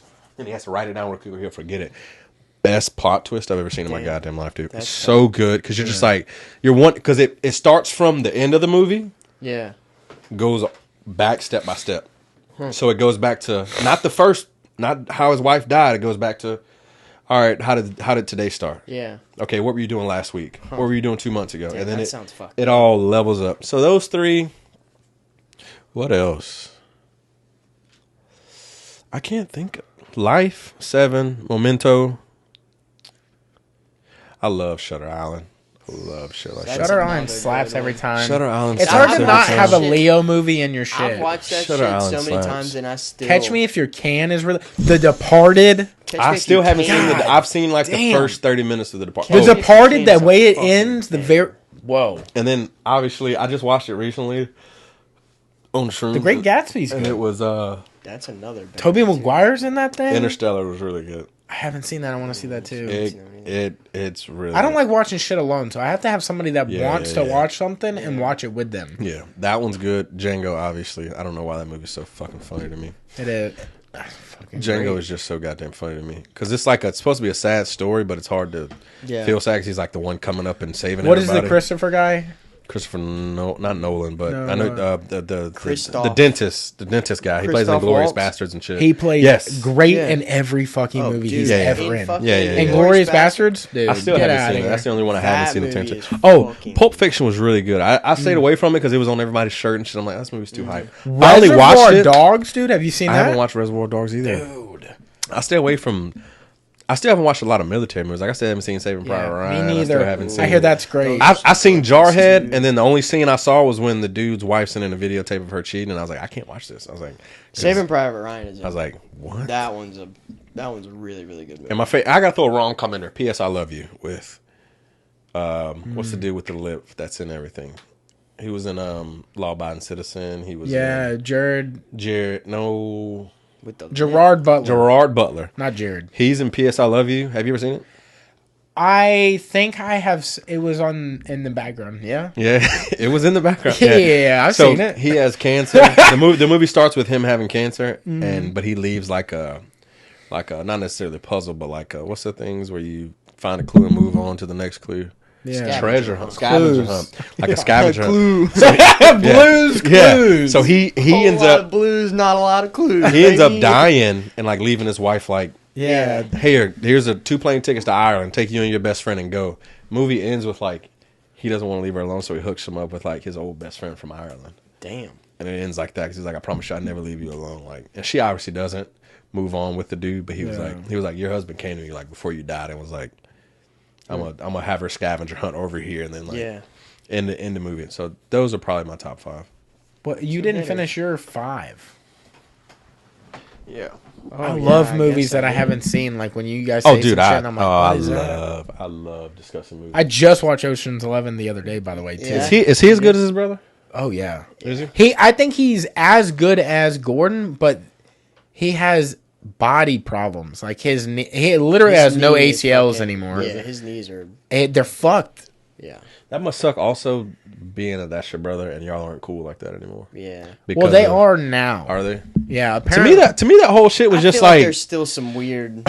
I mean, I know for sure, but like they have talked on podcasts where they do with his dad dying. It's like, why he got to come home now, Mom? I mean, I get it, but you know, Pops, hey, all y'all bring y'all last Thanksgiving, I ain't hearing no shit. Yeah. My mom's like, honey, talk to your brother. Also, we'll never know. You know? Yeah, like the type of family There's always shit. going to be some facade, whether it's good or bad. They're always going to. But you always do definitely want them to be cool. Like, well, I like what Danaher said about it. He was like, it broke my heart when it happened. I was like, thank you. Somebody finally that's not in it, because they were all just like, oh, fuck him. He was a prima donna or blah, blah, blah. He was just like, dude, it broke my heart. Yeah. They was like, well, why'd you pick Gordon? He was like, because he was the one I was with the longest. He was like, yeah, I'm sure for him because he put so much time into all those guys. You know what I mean? And saw so much. Imagine if they'd have stayed together and no one was fucking with that squad. Shit, I mean, both of those teams still are the top. You know, yeah, it's New Wave and B Team. Yeah, it's crazy. Top 2. And dude, West Coast Trials is March 30th, so it's coming up. Are y'all going? West Coast? No, we're going to ADCC. Okay. When is that? Is it in Vegas? Or? It's August 18th, 19th, Las Vegas at the T-Mobile Arena. That used to be when the Olympia was, like that same around weekend. Or like August or October. It was October. August or October, yeah. October. Or I think last year, not last year, the year before, it was September, actually, when I went. They just had one in Orlando. Yeah. Last year. Actually, when we went down for the ADCC, remember a whole bunch of dudes from Kuzushi went down there? It was like last November. They were doing the expo for Olympia in the same fucking because it was in Orlando last year. Yeah, it was the Orlando Convention Center. Moving it back to Vegas next year, I think. They need to. Well, they used to do it overseas. They used to do it in a different place every year. Yeah. They used to have it overseas, which was dope. They did it in like Africa one time. Like when Arnold was winning, I think he won one in Africa one time. Well, they were traveling back in the day. I think like the convention center or whatever they had set up was really cool, but I think something about Vegas and it being Mr. Olympia. I mean, it just it's just there's something about it. Yeah, I always wanted to go to one. I never went to one. I kind of once the physique started to change a lot from what I like with the older guys to what it is now. Just like I don't want to see you big, waddling little shits. Like I want to see like cool, nice, fun physiques. And there's just too many categories now. Yeah, that's true. There's like 18 different categories. Yeah. Who do y'all think the best jiu-jitsu player participant? I don't know what they're called. The best jiu-jitsu athlete ever is. I've only been looking like a year. Probably Gordon. It's also like if you want like because they were just more or less like a snapshot. Who do you like style wise? I really like Gary Tonin, but he didn't have the success quite like Gordon does now. But he has a style like every single fight. If you Google any Gary Tonin fight, period, or match or whatever you want to call it. Every single one is fucking awesome to watch. Well, to me, so much action. Wins and championships, to me, that doesn't equal the best of any. To me, it just means like you're just great at winning, and that's mainly what you focus on. But I think in order to be great, you got to take a risk, and that's where you lose at. And that's why I like kind of like Lee Priest. He's my favorite bodybuilder. He didn't win. He never won the Olympia. But to me, it was like the way he did it, the way I liked him doing it, the way he competed and did whatever. That to me is the greatest of all time. See, like now, I wouldn't want to like talk about who's the best, but like who's the funnest to watch? The Tackett brothers. They're fucking really fun to watch. The Rotolo brothers, really fun to watch. Literally all of B Team, all of them are really fun to watch. I love watching Craig Jones. Craig Jones and Rodriguez brothers. I love Craig Jones. Yeah. Cody Steele, who he's fighting right now. The Ryan brothers. So many good. Who was the first person to I'm pulling guard and I'm gonna do it from the jump? Oh, I don't even know if we'd be alive. Because you can see trends in sports or athletics where it's okay, people started, in football, they started running the ball less and throwing the ball more. It was when, Or how they started calf kicks. Yeah, because in football, they changed the rules a little bit to protect certain players, and that's when quarterbacks started popping. I wonder, was there a time, because you watch the old, Hoyler fights and all that other shit, they're mainly on the ground mainly standing up for a decent portion of it until no one's just all right, come on down here. It's more when we get down there, we get down there. I don't know who started it, but I know who's been drenched with the. Was it Eddie Bravo? Yeah, it's 10th Planet. 10th Planet are notoriously whatever you want to call it. I don't know what you want to call it. Oh, so the dude was right when he was talking shit. He was like, I don't believe in that leg laying shit. Yeah, that's why 10th Planet is Yeah. What the fuck am I trying to call it? Yeah, they're just even though it's not necessarily true, some of the best stand-up guys in the world are from 10th Planet. Yeah. But but it's kind of that butt scoot thing. Yeah. We're kind of 10th Planet's kind of known for that. I love those Ryan memes Aiken. where somebody breaks into your house and you just Oh, dude. That shit makes I love the Did you see the gay one I posted yesterday? When it was I told my mom I was doing jiu-jitsu, and she looks out the back window, and it's just these two dudes making out behind the house. She was I told my mom I started jiu-jitsu. It was Brokeback Mountain. It was just two dudes making out behind the house. Awesome, I never saw that movie, but I heard they did a lot of crazy stuff. I want to see that movie because they won a lot of awards for it. I watched the scene where they're arguing. Yeah, and about the love. He's like, I need to quit you. I could have gave you what you wanted, but you didn't want it, Dennis. And I'm like. Damn, he really loved that guy. They acted their fucking ass. They acted Dude, their ass. how did Roadhouse not make a list? Roadhouse is one of the best movies ever. I still have not seen it. I'm going to watch the new one, obviously, because Conor McGregor, but I haven't watched. Oh, Sacred Grounds. Did you have Johnny on the podcast? Yeah. Oh, shit. That's dope. He's been on. He did. We thought 3 times. Yeah, he did this one. Yeah. Yeah, that's our boy, dude. Oh, yeah. I went to when he first, I guess, did they move from down on DeSoto? Mm-hmm. You know where John Lennon's car is? The Rolls Royce? Oh, yeah, the white one? Yeah. That's exactly building. where his shop is. Yeah. He's the second floor on one of the... Yeah, it's the middle building. He's the second. His view is crazy. Good for him, bro. It's the best view in town. He deserves it. He deserves it. The way he did this and how fast he did it, how professional he was. Hey, man, if y'all listen to this, man, go to Sacred Grounds and ask for Johnny. Dude. I'll ask for anybody on the team. They were all cool. He was dope. And his studio was fucking awesome, dude. I love a good atmosphere, especially when you're just getting needles driven into you for hours on end. There's something about being able to sit there and talk to somebody in a good spot. And he was chill. He was so chill. Yeah. And I love when people tattoo you and you look at their tattoos and you're just like, oh, you went through the tattoo ringer. Because he has a shark or something. It just looks awful. But you're like, he's the best artist I've ever seen. Yeah. But his tattoos are kind of shitty. And you're just like, oh, he went through the ringer of tattooing. He really loves years. He really loves tattooing. Because I hate when you see people or people that get tattoos and they're just they get a little something here, a little there. It's all nice tattoos. I'm like, I like seeing tattoo artists with shitty tattoos. Yeah. It's you let somebody experiment on you and that's how you got better. Or you probably drew this shit yourself, to be honest with you. Yeah. And I'm like, oh, well, that's what last time we were there. I mean, how long has he been in it? And that one? No. In tattooing. I mean, 13 years. I was just say I thought it was 12 when I went. So yeah, it's about right. Yeah. Just but he gives off that professionalism and the way he does his art that he's been in the game for 30 years, dude. And he just didn't let me go in there and get what I wanted because I sent him 3 different things, and I was just like, yeah, I just want it just like this. And he was like, all right, well, most people won't tell you because when I got this one done, he didn't tell me about the rotation of my arm and how it would look. Johnny was like, let's just reverse the image entirely so that when you rotate, it still looks the same. And I'm like, just something that simple and subtle. Yeah. And his line work's just fucking beautiful. I get compliments on this shit because now the show's popping. This is from Avatar, the Blue Arrow guy. Yeah. So this is from the show. So now the show's popping. Everybody's like, oh shit, that's so dope. Da, da, da, da. And I'm like, yeah, Johnny Momo's. Yeah, I got a lot of my leg shit is his. All of this is his. My ankles are his. They're what? Excuse me? His his, brother. What's one tattoo you want to get that you ain't got yet? For money purposes, probably. My back? What do you want across your back? Well, I just covered this up, so I'm probably getting that put on my back. What was that? This quote. Oh. Live life while it lasts before your present becomes your past. Okay. A little rhymey thing. I like it. I wrote that. You want it on your back just like that? Like the way it's written? Not the way that font is set up. I'm going to get him to do his custom font on it. Okay. Like, kind of like how my ankles are. Like, every word is going to be a different style of font. Just let him kind of freestyle with it. It's going to be kind of like that West Coast... like West that Coast kind of shit. Okay, I know what you're saying. Like, and it's going to be stacked in different shapes. Are you going to have shit around it, or are you going to have shit through it? I think it's going to be done where it, like, connects to my front, because my front is solid. So it's going to... Show me your stomach. Doesn't look great right now, but... I never saw that before. That's pretty cool. Yeah, probably because they don't look good. Did that hurt like a motherfucker? Yeah. Yeah. Yeah.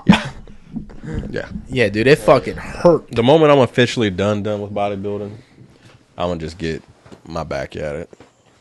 Yeah. I think the tattoos hurt, dude. Like, I don't recommend. The thing is that they hurt. But if you do go, Johnny's the guy. Well, because I love color and shading, and that's why these fucking hurt like a motherfucker. Also, because it's not hard for people to tattoo black skin. I don't know if they got to go deeper or what, but it seems like this shit hurts way worse than just regular people getting fucking ink done. And you got to like ask But people. how like, do you know?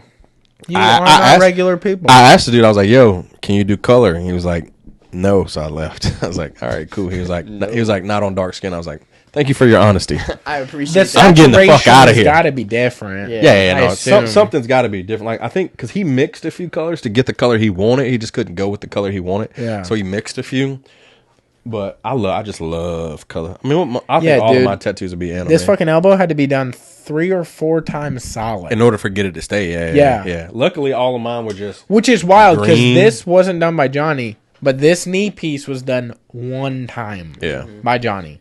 Yeah. The only thing that fell out a little is the U and the R look a little less, but that's on the hardest part of the knee. And it's on the part where it's the only part that's on the bone that's flexing. But like look how moving. fucking solid the work is. Like we're sucking his dick right now, but he's fucking awesome. I tell people all the time, go to John and You know what? All 3 of us, we're pretty gay. Yeah.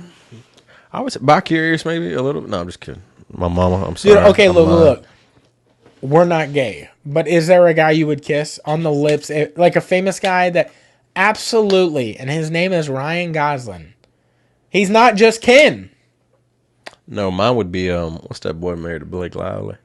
Ryan Reynolds. Ryan Reynolds. Yeah, he's on that short list. But he's funny. To me, funny. He won my heart. To me, it ain't the face. Yeah. Can you make me laugh? Yeah, treat me nice. I ain't gonna lie. A gay dude to get me, he make me laugh. Yeah. If a gay dude take me out to dinner, he'll get me. And that motherfucker is so funny. I like that. That's also why I like Ryan Reynolds, because he's low key funny. Yeah. Ryan Reynolds? Oh, did you? Sorry, Ryan Gosling. Did you see? Did you Ryan see? Reynolds is out. Did you see him? Did you see him laughing at his what's Oscars, Emmys, whatever the hell the performance was they just had. He was performed "I Am Ken." Oh yeah, from the crowd. Oh yeah, and you could see he was laughing the whole fucking time. He was like, I can't believe I won a fucking award for this. Have you seen the movie? I think it's called Crazy Stupid Love. No.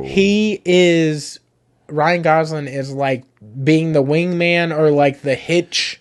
To Steve Carell. Steve Carell's life has fallen apart. He lost his marriage, and he's out there dating again. Did somebody start shooting at him when he found money in the desert? No. Okay. That's it. It's in the same universe. It's on it's like a Marvel thing. Yeah. But, and Ryan Gosling falls in love with the girl that he did La La Land with. The girl that did the movie with the big A on her. Big A on her. Emma Stone, maybe? Big A? She was in Superbad. She was the love interest in Superbad. The one the kid liked? That's Emma Stone. Is that Emma Stone? Was in Superbad. I just watched Superbad. Is that Emma Stone? I don't know. I think it's Emma Stone. The girl from Zombieland? What are you talking about? Yeah! That's Emma Stone. Yes. That's Zombieland, yeah. Okay, word, yeah, okay. Also, take back. In my top 5, Scary Movie 1 and 2. Wow. Yeah, I have certain comfort movies, and for some reason, those movies just comfort me so much. Some movies just fucking slap. That's because they're so funny. Every scene's funny. And then when you watch real scary movies, you're like, that's where they got it from. Yeah. Like, I just watched the first Scream the other day, because there's a scene in a scary movie where, like, she runs off down the hallway, and she's, like, running all bullshitty frantically. And I finally watched the real Scream, and she ran like that. Like, the real actress ran like that. I was like, oh, these motherfuckers were ahead of their time. Yeah, because in Scary Movie 1, wasn't it Pamela Anderson? Yeah, they stabbed her titties out and stuff like that. Yeah. It pulls out the implant. Pulled out the implant. But the thing is, that's really Pamela Anderson right there. It's so funny that it was like 1999. They were like, "Oh, this shit's gonna be hilarious if we just make fun of every celebrity." And it's fun because she allowed that. Yeah. She saw it and was like, "She is." Yeah. It's not somebody trying to be her. It's her. Yeah. It's awesome. Yeah, I love how they got around doing so many things, and the dude with the little. You want more potato salad? Grab my hand. Well, then he's falling out of the window. He just starts having sex with the turkey at one point. Yeah, he's like, I gotta baste the turkey. and he just screams ayahuasca while he's doing it. Yeah. To me, I love little shit like that. He's just like, dude, ayahuasca. Oh, dude, one of the best ones is when they're doing the basketball and it becomes the old Nike commercial. Yeah. There's a Nike commercial where they were just throwing the basketball. And they're like, and then they start even bouncing it, and they're just dancing. And he just puts it on their shirt, but the sound's still going on the ground. Then the dude in the wheelchair's just doing this shit right here. So, bro, I fuck with Twitter heavy, right? So there's a scene on Twitter that they deleted from the movie where like they have to run up those big ass stairs at the end, and the homeless guy, not the homeless guy, the dude in the wheelchair, obviously, like stereotype of wheelchair people is they don't want help. So like they're about to die. Everyone's running up there and they're like trying to help him in his chair. He's like, "No, I got it." Kind of like the scene where he sucked his own peckerwood. Yeah. And he's like trying to scoot up the fucking thing and he falls back down halfway through. Shit like that just makes me laugh so goddamn hard. Have you guys ever heard of Here Comes Trouble? No. I'm convinced we just have heard of two different movie sets because I haven't heard anything. Here Comes Trouble. I think it's Here Comes Trouble. Here Comes Trouble. Damn, wow, what the fuck is that? Here Comes Trouble. It's either that one's got 123 million. Go back. No. Let's see what that was. Let's see what that was about. We already missed. Here Comes Trouble. It's an old. All right, we obviously got to watch this, dude. Because is that a music video? Type in movie. Here Comes Trouble movie. Maybe. Here Comes Trouble. Here Comes Trouble. The final round of the fight from Here Comes the Boom. Movie. Such a good movie. Damn it, dude! This is the word. Have you tried Google? Nothing but. Are you saying that's what it is? Nothing but trouble. Oh, who's that? This movie is so Chevy fucking Chase. good. Rest easy. It's got Dan Aykroyd in it. 1991. Oh, it's free. free. This is all the like Spies Like Us time frame, dude. Yeah, dude. But Dan Aykroyd plays multiple characters in the movie. He plays like this old fucking. What was fucking? They're like this family in this junkyard thing, but they own the whole house. They get broken down. There he is. Dude, it's fucking hilarious. That's another one. No, you told me about that, and I still haven't watched it yet. All those movies are so good. But look how bad the. Oh god. But it's like that era. It's that planes, trains, automobiles comedy. Yeah. It's like that. Honestly, might Chevy be my Chase five, is dude. Fucking Caddyshack. The Great Outdoors. I don't know if you watched The Great Outdoors. I haven't seen it in a long time. Or Spies Like Us is one of those that will have me rolling any fucking day of the week, dude. Such a good. Also, who is the big dude from Plane, Trains, Automobiles? What is his name? That is John Candy. John Candy plays a girl in this. Oh, really? He plays like a big girl, and they're trying to not, like, he wants to kiss one of them and, like, make love to one of them, and they're trying to avoid that. That is a tough scene for his... All around the world plus one. Y'all know that song? No. That's them. I've never heard it. All I know is... That's, Whoopty. Is that Tupac? Or looked like Tupac. That is fucking Tupac. He was an actor before he was a... That's fucking Tupac. That's Tupac. I forgot Tupac was in this. When does this come out? Wild. 91. You want to know? Oh, bro. Look. Oh, they do get fucking married. Oh, my God. How have you... It's crazy because so many movies get lost in time. Like, y'all have never seen hilarious. this. No. This was such a good fucking movie. That's fucking Tupac. That's his daughter. That's Dan Aykroyd's daughter in the movie. That's why it's like such a thing. And Tupac was dead. That was around Juice. He was down 4 years later, yeah. Juice. What people don't know about Tupac is Juice? He's not from L.A. at all. He's not from the West Coast at all. Whoa, was that Brinkley? Is that Topanga? Yeah. That is Topanga. Or not Topanga. That is Topanga. No, what's the other one from... Yeah, Saved by the Bell. Saved by the Bell. Was that Topanga? No, it's something Brinkley. Krista Brinkley or something? No, it's not. That's not Topanga. It's not either of them. That's not Topanga. Damn. Anyways. Who's y'all's old like celebrity crush or new celebrity crush? Yeah, I don't know. I have a new number one of all time. Pull her up. Let's see this young gal. I don't think you can get the site on this TV. No. I don't even. Oh. I've never even tried to All Google right. it. You think you just went straight for that? She just didn't do anything before I'm not that? going to say her name, but I'll spell her name. Okay, good. Okay. And you're not going to know who it is. Okay. I don't think so, because you don't run in the circles I run it. Obviously. Okay. Yeah. Go ahead. AWLIVV. Oh, Wow. I know who you're talking about. Oh my God. Yeah. Everything. Wow. Yeah. The best I've of seen- all yeah, time. I know what you're talking Everything. Yeah, I know what you're talking about. Yeah, Wow. I can find her. It's pretty easy to find this woman. Yeah, but not on YouTube, you know? No. Different streaming service. Yeah. Oh, I've seen this girl on. Actually, Yeah. But Crazy we ain't thing got to is- say where you saw her. It's okay. Crazy. no. Where I saw her, TikTok, and I already follow her. So. Dude, It hey. is.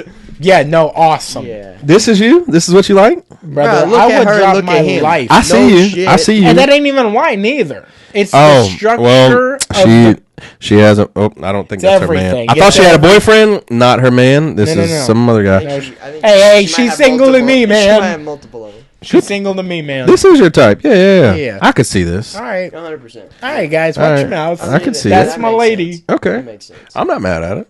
Yeah. That does, in fact. But as a child, who was my kid crush? Or just like teenage years. Let's go teenage years. Let's not go child. Teenage years. Or like coming into puberty. You know- Because that's when you start Okay, really look, thinking look. about girls. It's puberty. Megan Good. Oh, yeah. Get the fuck out of here. She was in this movie called Waist Deep when I was a kid. Used to watch it all the time just for I her. didn't see that. It was with Tyrese Gibson. He got his kid taken from him in like traffic or something like that. And they like end up falling in love. Megan Good, yeah. Oh, really? Yeah. Megan Good was fine. Jessica Alba. The fucking Also- girl from that 70s show. God damn, what is her name? Mila Kunis. Is, yeah. You know she's Meg from Family Guy? Yeah. Yes. Yeah. Awesome. I found Which that- adds a wrinkle. I found that so great because she doesn't need to do it because her husband obviously is one of the richest people on earth. Yeah. But she still does it. You know he gave up acting to stop child trafficking? Who? Like as a whole? Ashton Kutcher doesn't act anymore. Yeah, but he's also kind of. They're both kind of shitty. Are they? Yeah, they tried to cover up for Danny Masterson, and he raped. I saw that. Like they were like, no, because he's a good person. The video leaked to them making the video Yeah. about like talking about They're it. kind of shitty for that. Yeah. But also they were like, we didn't know about him raping people. That's fine. They're That's like fair. we didn't But know, ultimately, but he's a we good don't guy. know. They was like, we don't know, but he was a great guy to us. And they were like, Yeah. oh, you pieces of shit. That's the thing. Like, God forbid anybody we're close to. Like, if one of us raped somebody, it would be hard to turn bad on them. But it's like, yeah, you did a shitty thing. But it's like the thing I had with him was never shitty or with you. yeah. You know? Oh no, I turned on the motherfucker. No, I'm saying I like, turn on quick. yeah, once that happens, I'll it's snitch done. on my. I'll tell him. Cut. I'll tell on my mom But- to avoid jail time. Yeah. Yeah, no, I would be like, yeah, they suck. Yeah, now. no. But before that, when I knew them, Yeah. So there's It's this different. I There's don't this know him one like dude. that, or There's I this don't- one dude recently. I won't say his name, but he got accused. And I had a video is with this a this. celebrity? No, this is a Oh. local. This is a local. That's a real dude out human I knew. Oh, word. I got a call that he tell was you in. this story. He was in jail for like rape, and I was like, not this guy. He was one of those guys you only see when you're out downtown. You only know him when you're out. Yeah, I don't call him to hang out. I don't call him to talk to him. But he was a friend of a friend, and every time we see him out, he was like a party guy, so he was cool. Yeah. Well, come to find out, he had like allegedly raped this girl, and like there was text messages of him saying like, if you're gonna send me to jail, just don't do it in front of my kid. Like whole 9 stories. Year and a half goes by. Obviously, I'm like, well, fuck that guy and his friends. I don't hang out with any of them anymore. Come to find out, like, dude's just out of jail. Like, the lady was like, oh no, like I lied. None of that happened actually. What? And I was like, send that bitch to jail. 'Cause That's I was crazy. like, dude, I was gonna hate this guy for the rest of my days. I thought and it was just simple to me. I was like, oh, you raped somebody? Yeah. No matter how much fun we used to have when I see you, you can go to. You're cool. I'm cool on you. Like I don't need to be your friend anymore. Come to find out, like didn't happen. Dude's just out free now. And I was like, damn, dude. And I was like, imagine how many people like look at you now for the rest of your life. You're a R-wordist, and that's just how it's gonna be the rest of your days. You know what's wild, dude? I worked at the airport for a long time, and we were out there, and it was like towards the end of my like working out there, and so they started to have new guys come in. Does that dog want to come sit on here? No. Is he allowed to? Okay. He looked old, or she looked old. She is old as shit. Good for her, man. She's dead. Good for her. Anyways, there's these two guys. They get in an argument. They're both relatively newer. I'm not going to say their names because they're real people. And they're actual human one of the beings. dudes is like, I'll fucking kill you, dude. And the other dude's like, bet. Like, pull up. Like, murder me. They're trying to fist fight. They're trying to fist fight on the tarmac. I'll kill you, dude. Anyways, they get separated. It's like, bro, Southwest is trying to fly right now, dude. Yeah, take this shit inside, dude. They get separated, and dude is fine about it. Like, the dude that did not say that, and the other dude is still kind of heated. Anyways, a couple days go by, and they're like wondering why the other guy didn't show up to work. Like the dude that said I would kill somebody. Please don't tell me this guy's dead. No, he is not dead. He's in jail for killing somebody? He's in jail for threatening? He got picked up by the cops for killing somebody. Else? Yeah. Another person? Oh. Now... Good for him. Allegedly... He's a man of his word, though. Let's be honest. He said he would do it, and he did it to somebody. But dude was like, dude, he could have fucking killed me. He legit was not lying. And he realized that he was like, oh. I'm glad I went to my mom's house that night and not my house, because he probably stopped by mine first. He did get out of it, because they couldn't nail him to anything, so maybe he didn't kill somebody. How would you kill somebody? Jiu-jitsu. It's jiu-jitsu. Okay, but I'm talking about like, okay, you have to kill somebody. Yeah. Walk me through that day. Wow. Through the day I'm gonna plan it? Through the day. I would never plan to kill somebody. That's what the conversation's about. Do y'all not watch CSI and shit? I think about this shit so much. There's somebody I super don't like. I would not plan it. And look, I have to sometimes see them. You know who they are. They don't live in our town. And if Who do you hate? You're such a likable guy. I mean, I don't know your past. Somebody ruined my childhood, and they were still parents. In my somebody's life in my life. Yeah. How did y'all meet? All right, dude. We started kissing, all right? Yeah. Zoomies. That's really how it was? Zoomies? No, it's Zoomies. Yeah. With Muhammad and all them? Well, this was post-Muhammad era. Yeah. You look like some girl that used to work there. Chelsea. That I used to have a crush on when I was like 13. No, she moved to New York. Yep, I know her. Yeah. When Zoomies first opened, because Zoomies opened like 2012. She's super fucking 2011 type shit. She was the manager over Chase. I can't. I didn't know her. Only thing I knew about her was she wore like when Pink Dolphin and whatever blue diamond shit was popping, like the blue clothing. Diamond Supply was popping, dude, and it was all snapbacks and skinny jeans and Vans. I had a crush on her when I was like 13. When I was in middle school, when I had my snapbacks on my belt loop and a snapback on my head.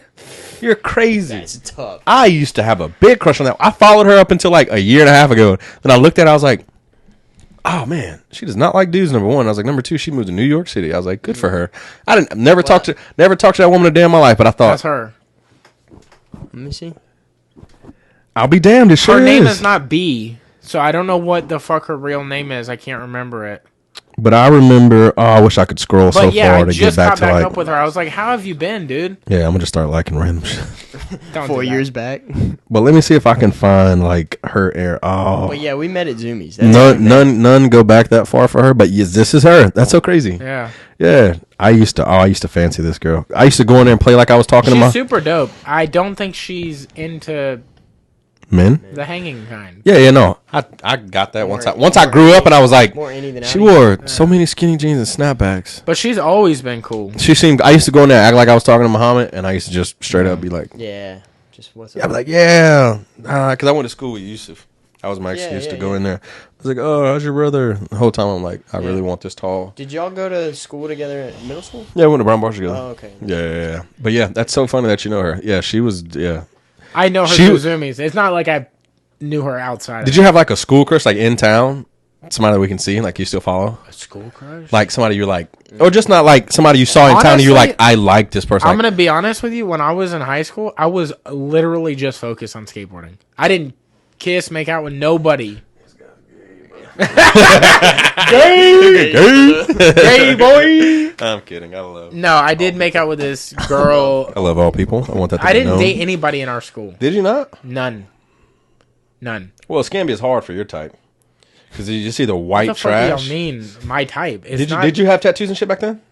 Or you naked bodied? Dude, everything I did, it was basically when I turned 19. Okay, so you were just naked bodied. Virgin skinny skateboarder. Yeah. Dude, nowadays I was just focused on skateboarding. Nowadays, you are what people die for. There's women out here. No, I will vegan in there too. If you throw vegan in there, look, I will if you were vegan, hold on. I will tell you, when I was 18, I looked like this, literally just like this, no tattoos. He had like mohawks. But by the time I was 19, I looked just like I do now. He had like mohawks and shit in high school. Yeah, like dyed mohawks. To me, dude, I think he would pull crazy. I wasn't focused on it. I was really just worried about skateboarding. I mean, neither was I, but you know. Because look, I'm about like being. Like, when I'm focused on something, I'm like, drown myself in that thing. So, in skateboarding culture... Well, you could have did that, too. You could have, yeah. A lot of things could have worked out. A lot of things could have worked out your way. You know what I mean? Yeah. Yeah, well, just was not... But you didn't have, like, a crush at a scam yet? Because you graduated the year before I came. Well, you graduated in 2000 what? No. 2011. 2009. Yeah. Damn. I could have sworn he told me, because he asked me earlier, and I was like, did you graduate, like, a year before I got there? He was like, no, I didn't. I graduated in 2009. No. You graduated the same year as Trent. When I graduated. You graduated the same year as Trent Ridges? Yes. 2009.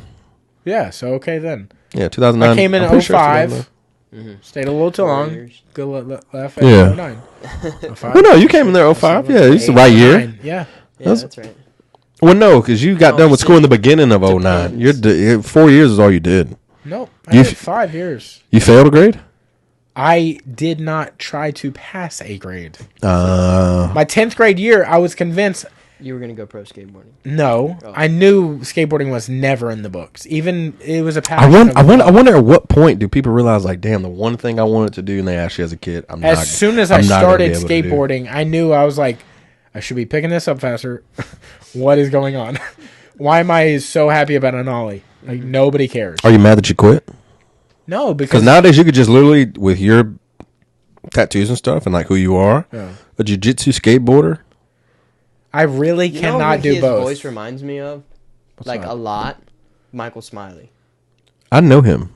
Like, low key. Not really. Michael Smiley. Why do I know him? His voice doesn't sound like that. We went to West. That's Kathleen's little brother. Yeah. I heard he shreds at the guitar. Oh yeah. On Instagram, yeah. I think I follow him. It's fucking crazy. Yeah. I heard he fucking shreds. Is he still in Hawaii? No, he's in. I think he's overseas right now. But he's going over to San Francisco when he gets back. Yeah. Did he go to my middle school? Yeah, he did because his sister did. Yeah. You get grandfathered in. Yeah, I know. Yeah. He was a cool guy. Yeah.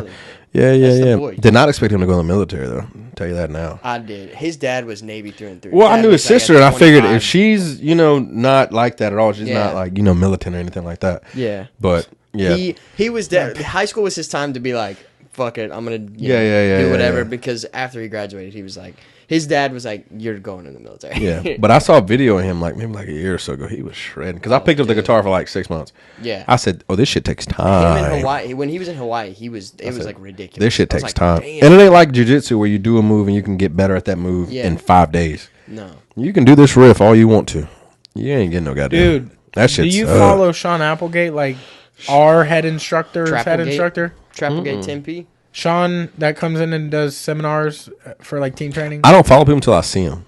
Well, dude, when it comes to that, he's our savant. But he's also our Eddie Bravo. I don't know the name of any of that shit we do for the most part. Yeah. But I almost had a stroke trying to remember omoplata the other day. Because we were doing. You said that like Mama Plata. Yeah, like shit. Because he says it wrong. Because we were Omniplata. Yeah, Omniplata. Yeah, we were doing something the other day. And it looked like you could get into an omoplata. It looks like you can get into it, and I was trying to think of what the name was, and I was talking to Jackson about it, and he's well versed, and I was like, I don't know how to do it. I just remembered something. What? You know when I was trying to say that word, and like you were making fun of me, and we made a reel out of it? The amalgamate. Yeah. But I said an amalgorithm. An amalgorithm. Yeah. It's an amalgamate. Fuck! You just made me forget it. It's an amalgamation. I think it's an amalgamation.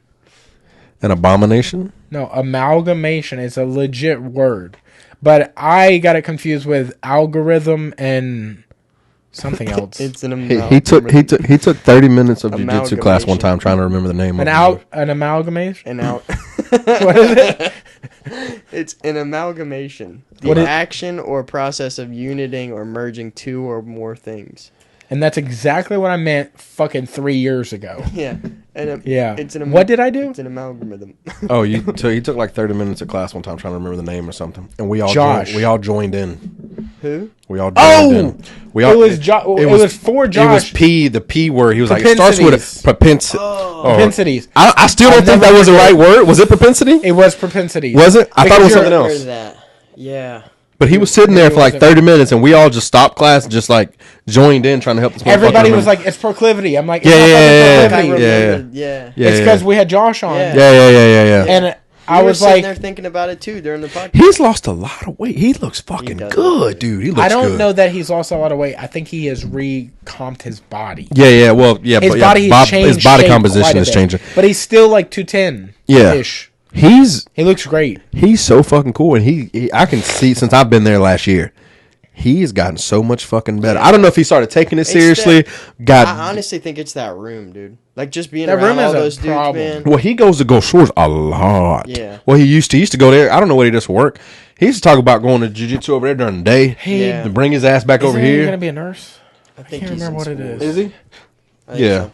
Because I'm really bad, but I know it's in medicine. Yeah, I know he has to do. He did the ambulance stuff for a while. Like he was. Oh, was it EMT? He was the ambulance stuff. You know, with the lights. Yeah. He wasn't driving it. Hey, you're dying. Yeah, his paramedic EMT. Yeah. But yeah, I've seen him get so much better since I've been there, and that's amazing to see. Yeah. I like seeing shit like that because I took like 2 or 3 months off the end of last year. He's fighting on the 30th at the AGF. Yeah. Matching, whatever you want to call it. I like to see him in MMA because he has a nice body frame and he doesn't weigh a lot. It looks deceiving on him. Yeah, he could definitely get to like 185 real nice. Yeah. Be bodied up. Yeah, I wonder. How tall is he? He's 6'1"? Are we dating him? I think he's like. What's he smell like? I think he's like 5'11".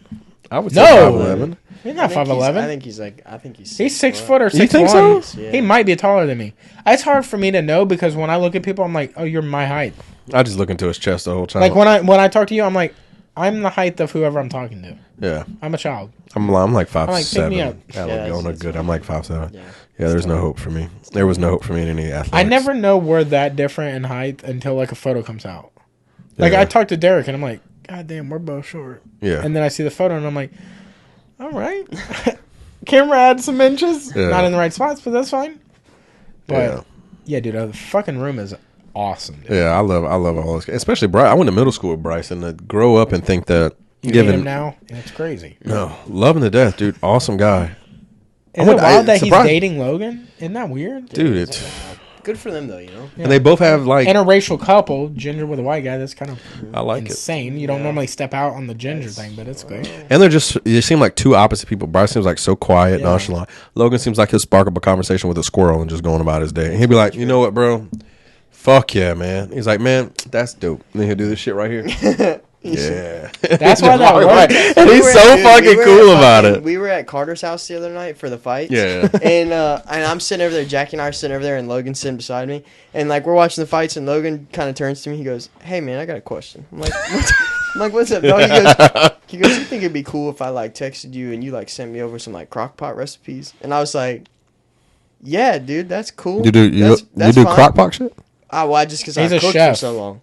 Yeah, I remember that. Yeah, Global Grill. But he was like, "You mind if I like? You think I could just like text you and you like send me some crock pot recipes?" And I was like, "Yeah, dog. Like you could just do that anytime, you know." And he's like, "It ain't even gotta be crock pot." I just wanted to. Yeah. I just want to. The thing is though, he's such a fucking nice guy. His girlfriend probably said something about a crock pot. Now he's like, "I'm gonna get you the best fucking crock pot recipes." He's there like, "I know a guy." He's like, "Hey, I got some." Can I ask you a question? I was like, "Yeah, dude, what's up?"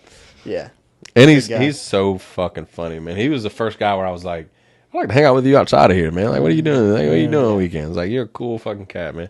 And he's just like nonchalant about everything, which I know pisses Derek off sometimes when he's like, motherfucker, lock in. God damn, dude. I asked you a question. Who's your celebrity crush? You're not getting out of these questions. I'm the interview. This is my podcast. All right, welcome to the fucking 20 minutes ago. Yeah. Dude, I don't know. Honestly, I think like the or who's like a crush you had where you're like, it could even be we grew up around the same people. Yeah. Yeah. We can bleep the names, but we can talk about it. Ooh. Now, if we're cool with bleeping names, I probably can bleep names. I can tell you after, but she went to she. Dude, these don't pick up. You remember Karina Rosario? Oh yes. Okay. All right. So that was one that's local, But the do y'all mark times on here to bleep shit? I will figure it out.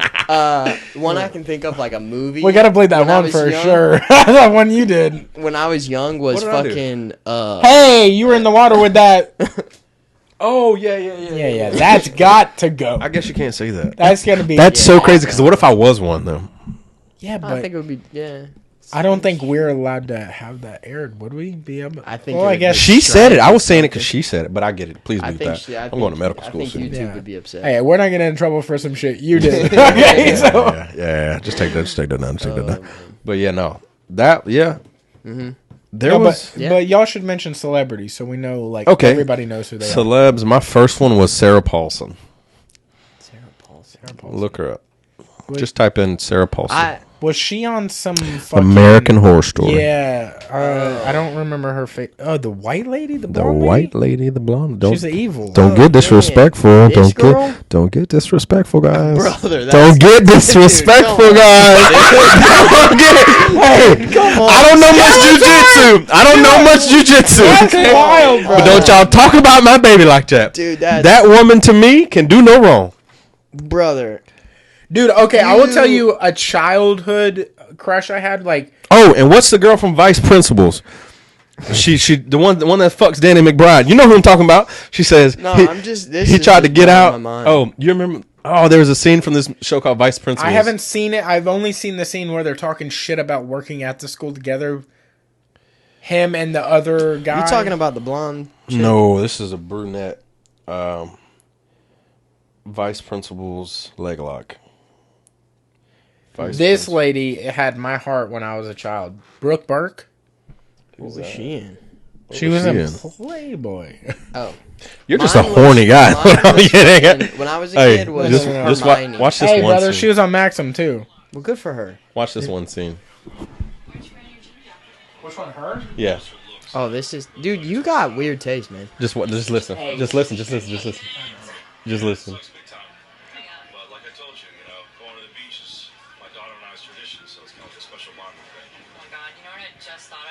It's the best podcast ever. Let's not even think about that. Are you sure you're not mad at me?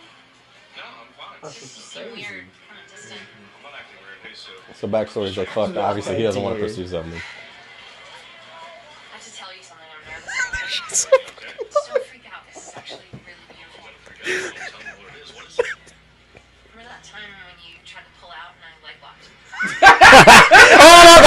No, don't fuck it up. Hold on. You sneezed inside of me. Okay. Listen. What? Oh, no. Oh, fuck. Are you fucking serious? No, I'm not really pregnant. I was trying to trap you. Fuck, I'm gonna miss you. Danny McBride says, what the fuck?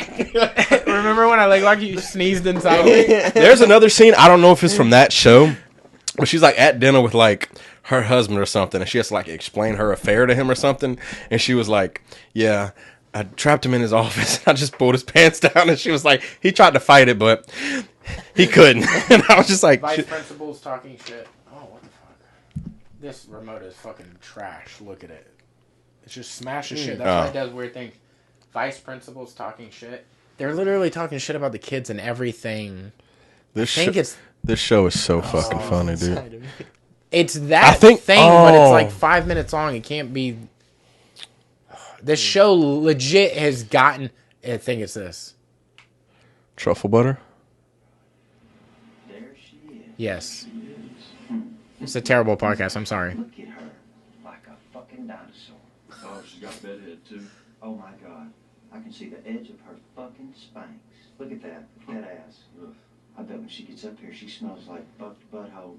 I believe that's what the children call truffle butter. He reminds me of Casey, does he not? From My Yellow Casey? This guy? Yes. Yeah. What is his name? I don't know, but he's in. Look that up. What is the other guy's name from Vice Principals? He's in Hateful Eight. Every time I see anything on this show, it looks fucking great. Walton Goggins. Yeah. Hey, Casey, you look like fucking Walton Goggins. Bro, but yeah, no. That lady, she's one of my crushes, and Sarah Paulson is too. Dude, Sarah Paulson is a wild bitch. All right, we need to just get off this fucking podcast. Sarah Paulson is the cutest there ever was. All right, look, you have the worst taste in. I think I have the best taste in women. You have great taste in men, though. I'll tell you that. I do have a pretty good taste in men, man. All right, we're gonna do some ad reads. You want to sign the wall while we do that, because otherwise I'm not gonna remember. Grab one of these black pens. They're colors, so you can look through whatever color you want. If you're in Pensacola, Florida, you want to get some jiu-jitsu training, maybe with one of these 3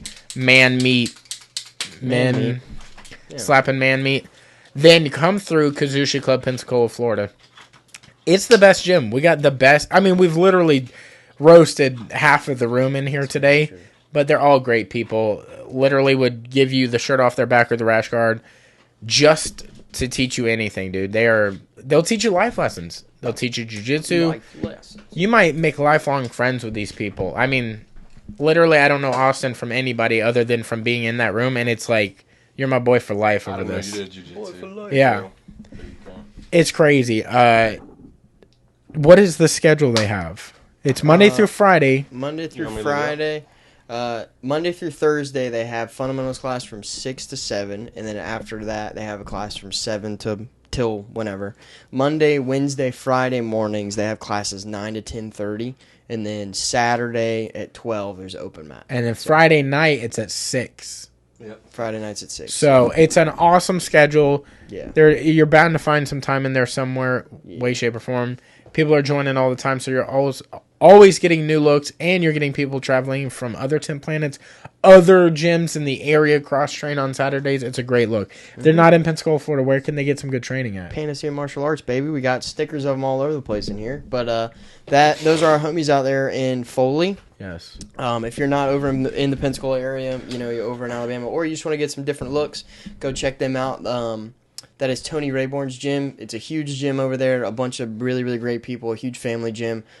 Whether you're training, your kids are training, whatever it is, they've got classes to cover you. So they do everything from beginner to intermediate, advanced, all that kind of stuff. Gi, no gi. They do striking classes over there as well. Definitely check them out. Panacea Martial Arts over in Foley. If you're there Wednesday nights, you'll meet Rich Chmleski, who is the owner of a Lifestyle Experiment, which provides all of our rash guards and our shorts for us. Great. And we have exciting news about that. Do we? We have a coupon code for them now. Oh, shit, really? SPS10 at checkout gets you 10% off your entire purchase. Fuck yeah. Not just one item, your entire purchase. Dude, so if you want to support 2 brands at the same time, you need a dope rash guard, and you like to support the boys, why not get money off on a purchase? Dude. SPS10, SPS10 at checkout. That's going to get you locked in. 10% off. We all know April taxes are due. You owe some fucking money. Why not save some of that money, that 10%, throw that on that fucking IRS? Because IRS is being fucking bitches this year. They're coming for your money, dude. Yeah. They're fucking taking $400 of my dollars. Why not help us out? Help yourself out. Help yourself. Get some rash guards. Yeah. Also pay our taxes for us. Yeah, let's do that. SPS 10 at checkout gets you the dopest gear, 10% off. Couldn't have come from a better source. Us. Yeah, good shit. SPS 10. But yeah, follow them on Instagram at _ Nope. No, at a _ lifestyle experience. It took me a second there. But yeah, follow them at a lifestyle experiment on Instagram, or sign up for their email list online, alefl.com. You can find where all their shit's dropping. Like I said, the email list will tell you when all their new stuff comes out. Anything that's in stock now, you can order on there. But yeah, definitely check them homies out. alafl.com SPS10. That will get you locked in. Get it done, dude. Get it done. Now, let's say you order a bunch of shit, right? And you want to remember that coupon code, right? Yeah. And you got to put it somewhere on you. Where? I mean, like how though? I mean, like if you're like, let's say I want to get it done, I would put like permanent. That would never shower off. That would shower off. Yeah, no, I mean I want it like in my skin forever. Henna. You want a henna? No, I would go even further. You're gonna. What do you mean? You're gonna stab yourself? I'm thinking like tattoo, maybe. Like right here. What? You're getting the coupon code tattooed on you? Yeah. Who are you going to? How do you tell me, dude? You got a guy? I think I got a guy. Holy shit! I think I know a guy. Who's the guy? Johnny Mumbles, Mr. Mumbles himself at Sacred Grounds Tattoo Studio. It is got the best view. You get to meet the coolest people. You get to get our fucking SPS 10 coupon code tattooed on your body for life. 10% off for life. Why would you not do that? That's a very good question. Homie's moving away to Colorado. Why not remember us with a coupon code on your body? Maybe don't. SPS 10 on your... Look, it could mean more than one thing. Some people suck 10 and then put a little baby P after it. 10th planet. You know what I'm saying? Some people suck 10th planet. Maybe we got a co-rash guard coming up in the near future and a coupon code. And you have it for life. And then you can... Maybe we get the little barcode printed out. Also tattooed on you. Also Johnny Mumbles. It's true. He's the best. Do it. He's the best. I mean, he's done his work. Living proof. We've all got work done. We all got fucking... We all got tattoos. Johnny Mumbles. He comes through. I rap. You know? Yeah. If you want to remember us before you leave, because Mr. Mountain Man's going to travel. Indeed, I am. Or you want to get a little mountain bridge right on your little titty or whatever. I'm definitely gonna. You should get one of them below the titty. You know the girls that get the little whatevers. Anything there. Randy Orton has something on the left side under the nip. Just do a little mountain range, a little Johnny Mumbles mountain range. I'm gonna get it on my ribs, like every other girl does. Just like the waves here. Oh yeah, the waves. It's mountains up there. That's what I mean. Like on the ankle. Instead of like a little wet little mountain. Or like your favorite brewery. You know where you find your favorite IPA. IPA. Little hazy thing. Yeah. Little hoppy thing. Yeah. This dude made it in his garage on the side of that mountain up there. And you're drinking it here. Up there in Colorado. You should do it. Johnny is the guy. I mean, I know you know the guy, but you are living proof that it's fucking great work. And he does anime tattoos as well. So you get whatever you need. You get whatever you need. Hit the boy up. We haven't done one this long in a long time. How long was this? We're literally 15 minutes shy of 3 hours. You're lying. No, I'm not. We're 2:45 right now. Damn. Okay, yeah, let's cut this. I gotta go get my kids. Yeah, the lights are off outside. Yeah. Well, dude, thank you for coming and hanging out. Thanks for having me, man. You guys are awesome. Podcast is awesome, dude. You guys are awesome jiu-jitsu athletes. And yeah, are you guys gonna open mat this weekend? I'll be there. I might be there. Hilty won't be there. Yeah. Hilty's really good at jiu-jitsu and surprised the shit out of me one day, and he just refuses to come back. I don't know why. Well, I had to work. Saturday. Okay. That's kind of going on the fucking why I don't compete no more. Okay. We never finished that story, but because he doesn't. No, because I got an ego about it. I was like so worried about losing, and I lost, and then I never came back. Oh, I got because it broke my ego. I was he won like a lot, and then he lost. I lost my first one and got demolished, and it hurt me to the core because I thought I'm prepared. I got in there and this dude double legged me, and I thought I was like jittery. I'm not prepared. I was like, dude, he challenged me in the thing I know, the only thing I know, and I didn't sprawl on his ass, and then he just ended up choking shit out of me. Yeah, ego will fuck you up. It fucked me up. I was just nervous, dude. I don't know about y'all, but when I competed, I was nervous, like to the point like my body was damn near numb. I was so nervous of fucking up. My last competition, I think I peed or tried to pee like 6 times in the last 5 minutes. Dude, it's so much like that. I used to race cars, and you'd be in the starting lineup before you get on the track. Everybody just cranked their cars. You pee. I have to pee even before class now. I still get nervous going to class sometimes. I'm like, even though I know what's going to happen, I know I'm safe, I know I'm in a structured environment. Still, part of me is like, go tinkle. You know what fixes that? SPS 10. Does it? All right. SPS 10 from Johnny. 10% less piss in your dick for life. 10%. You heard it here first. Get us out of here. All right. Thanks for coming. Thank you for watching. Thank you for listening. We're getting the fuck up out of here. We love you. Yes, sir. Love you guys. Yee.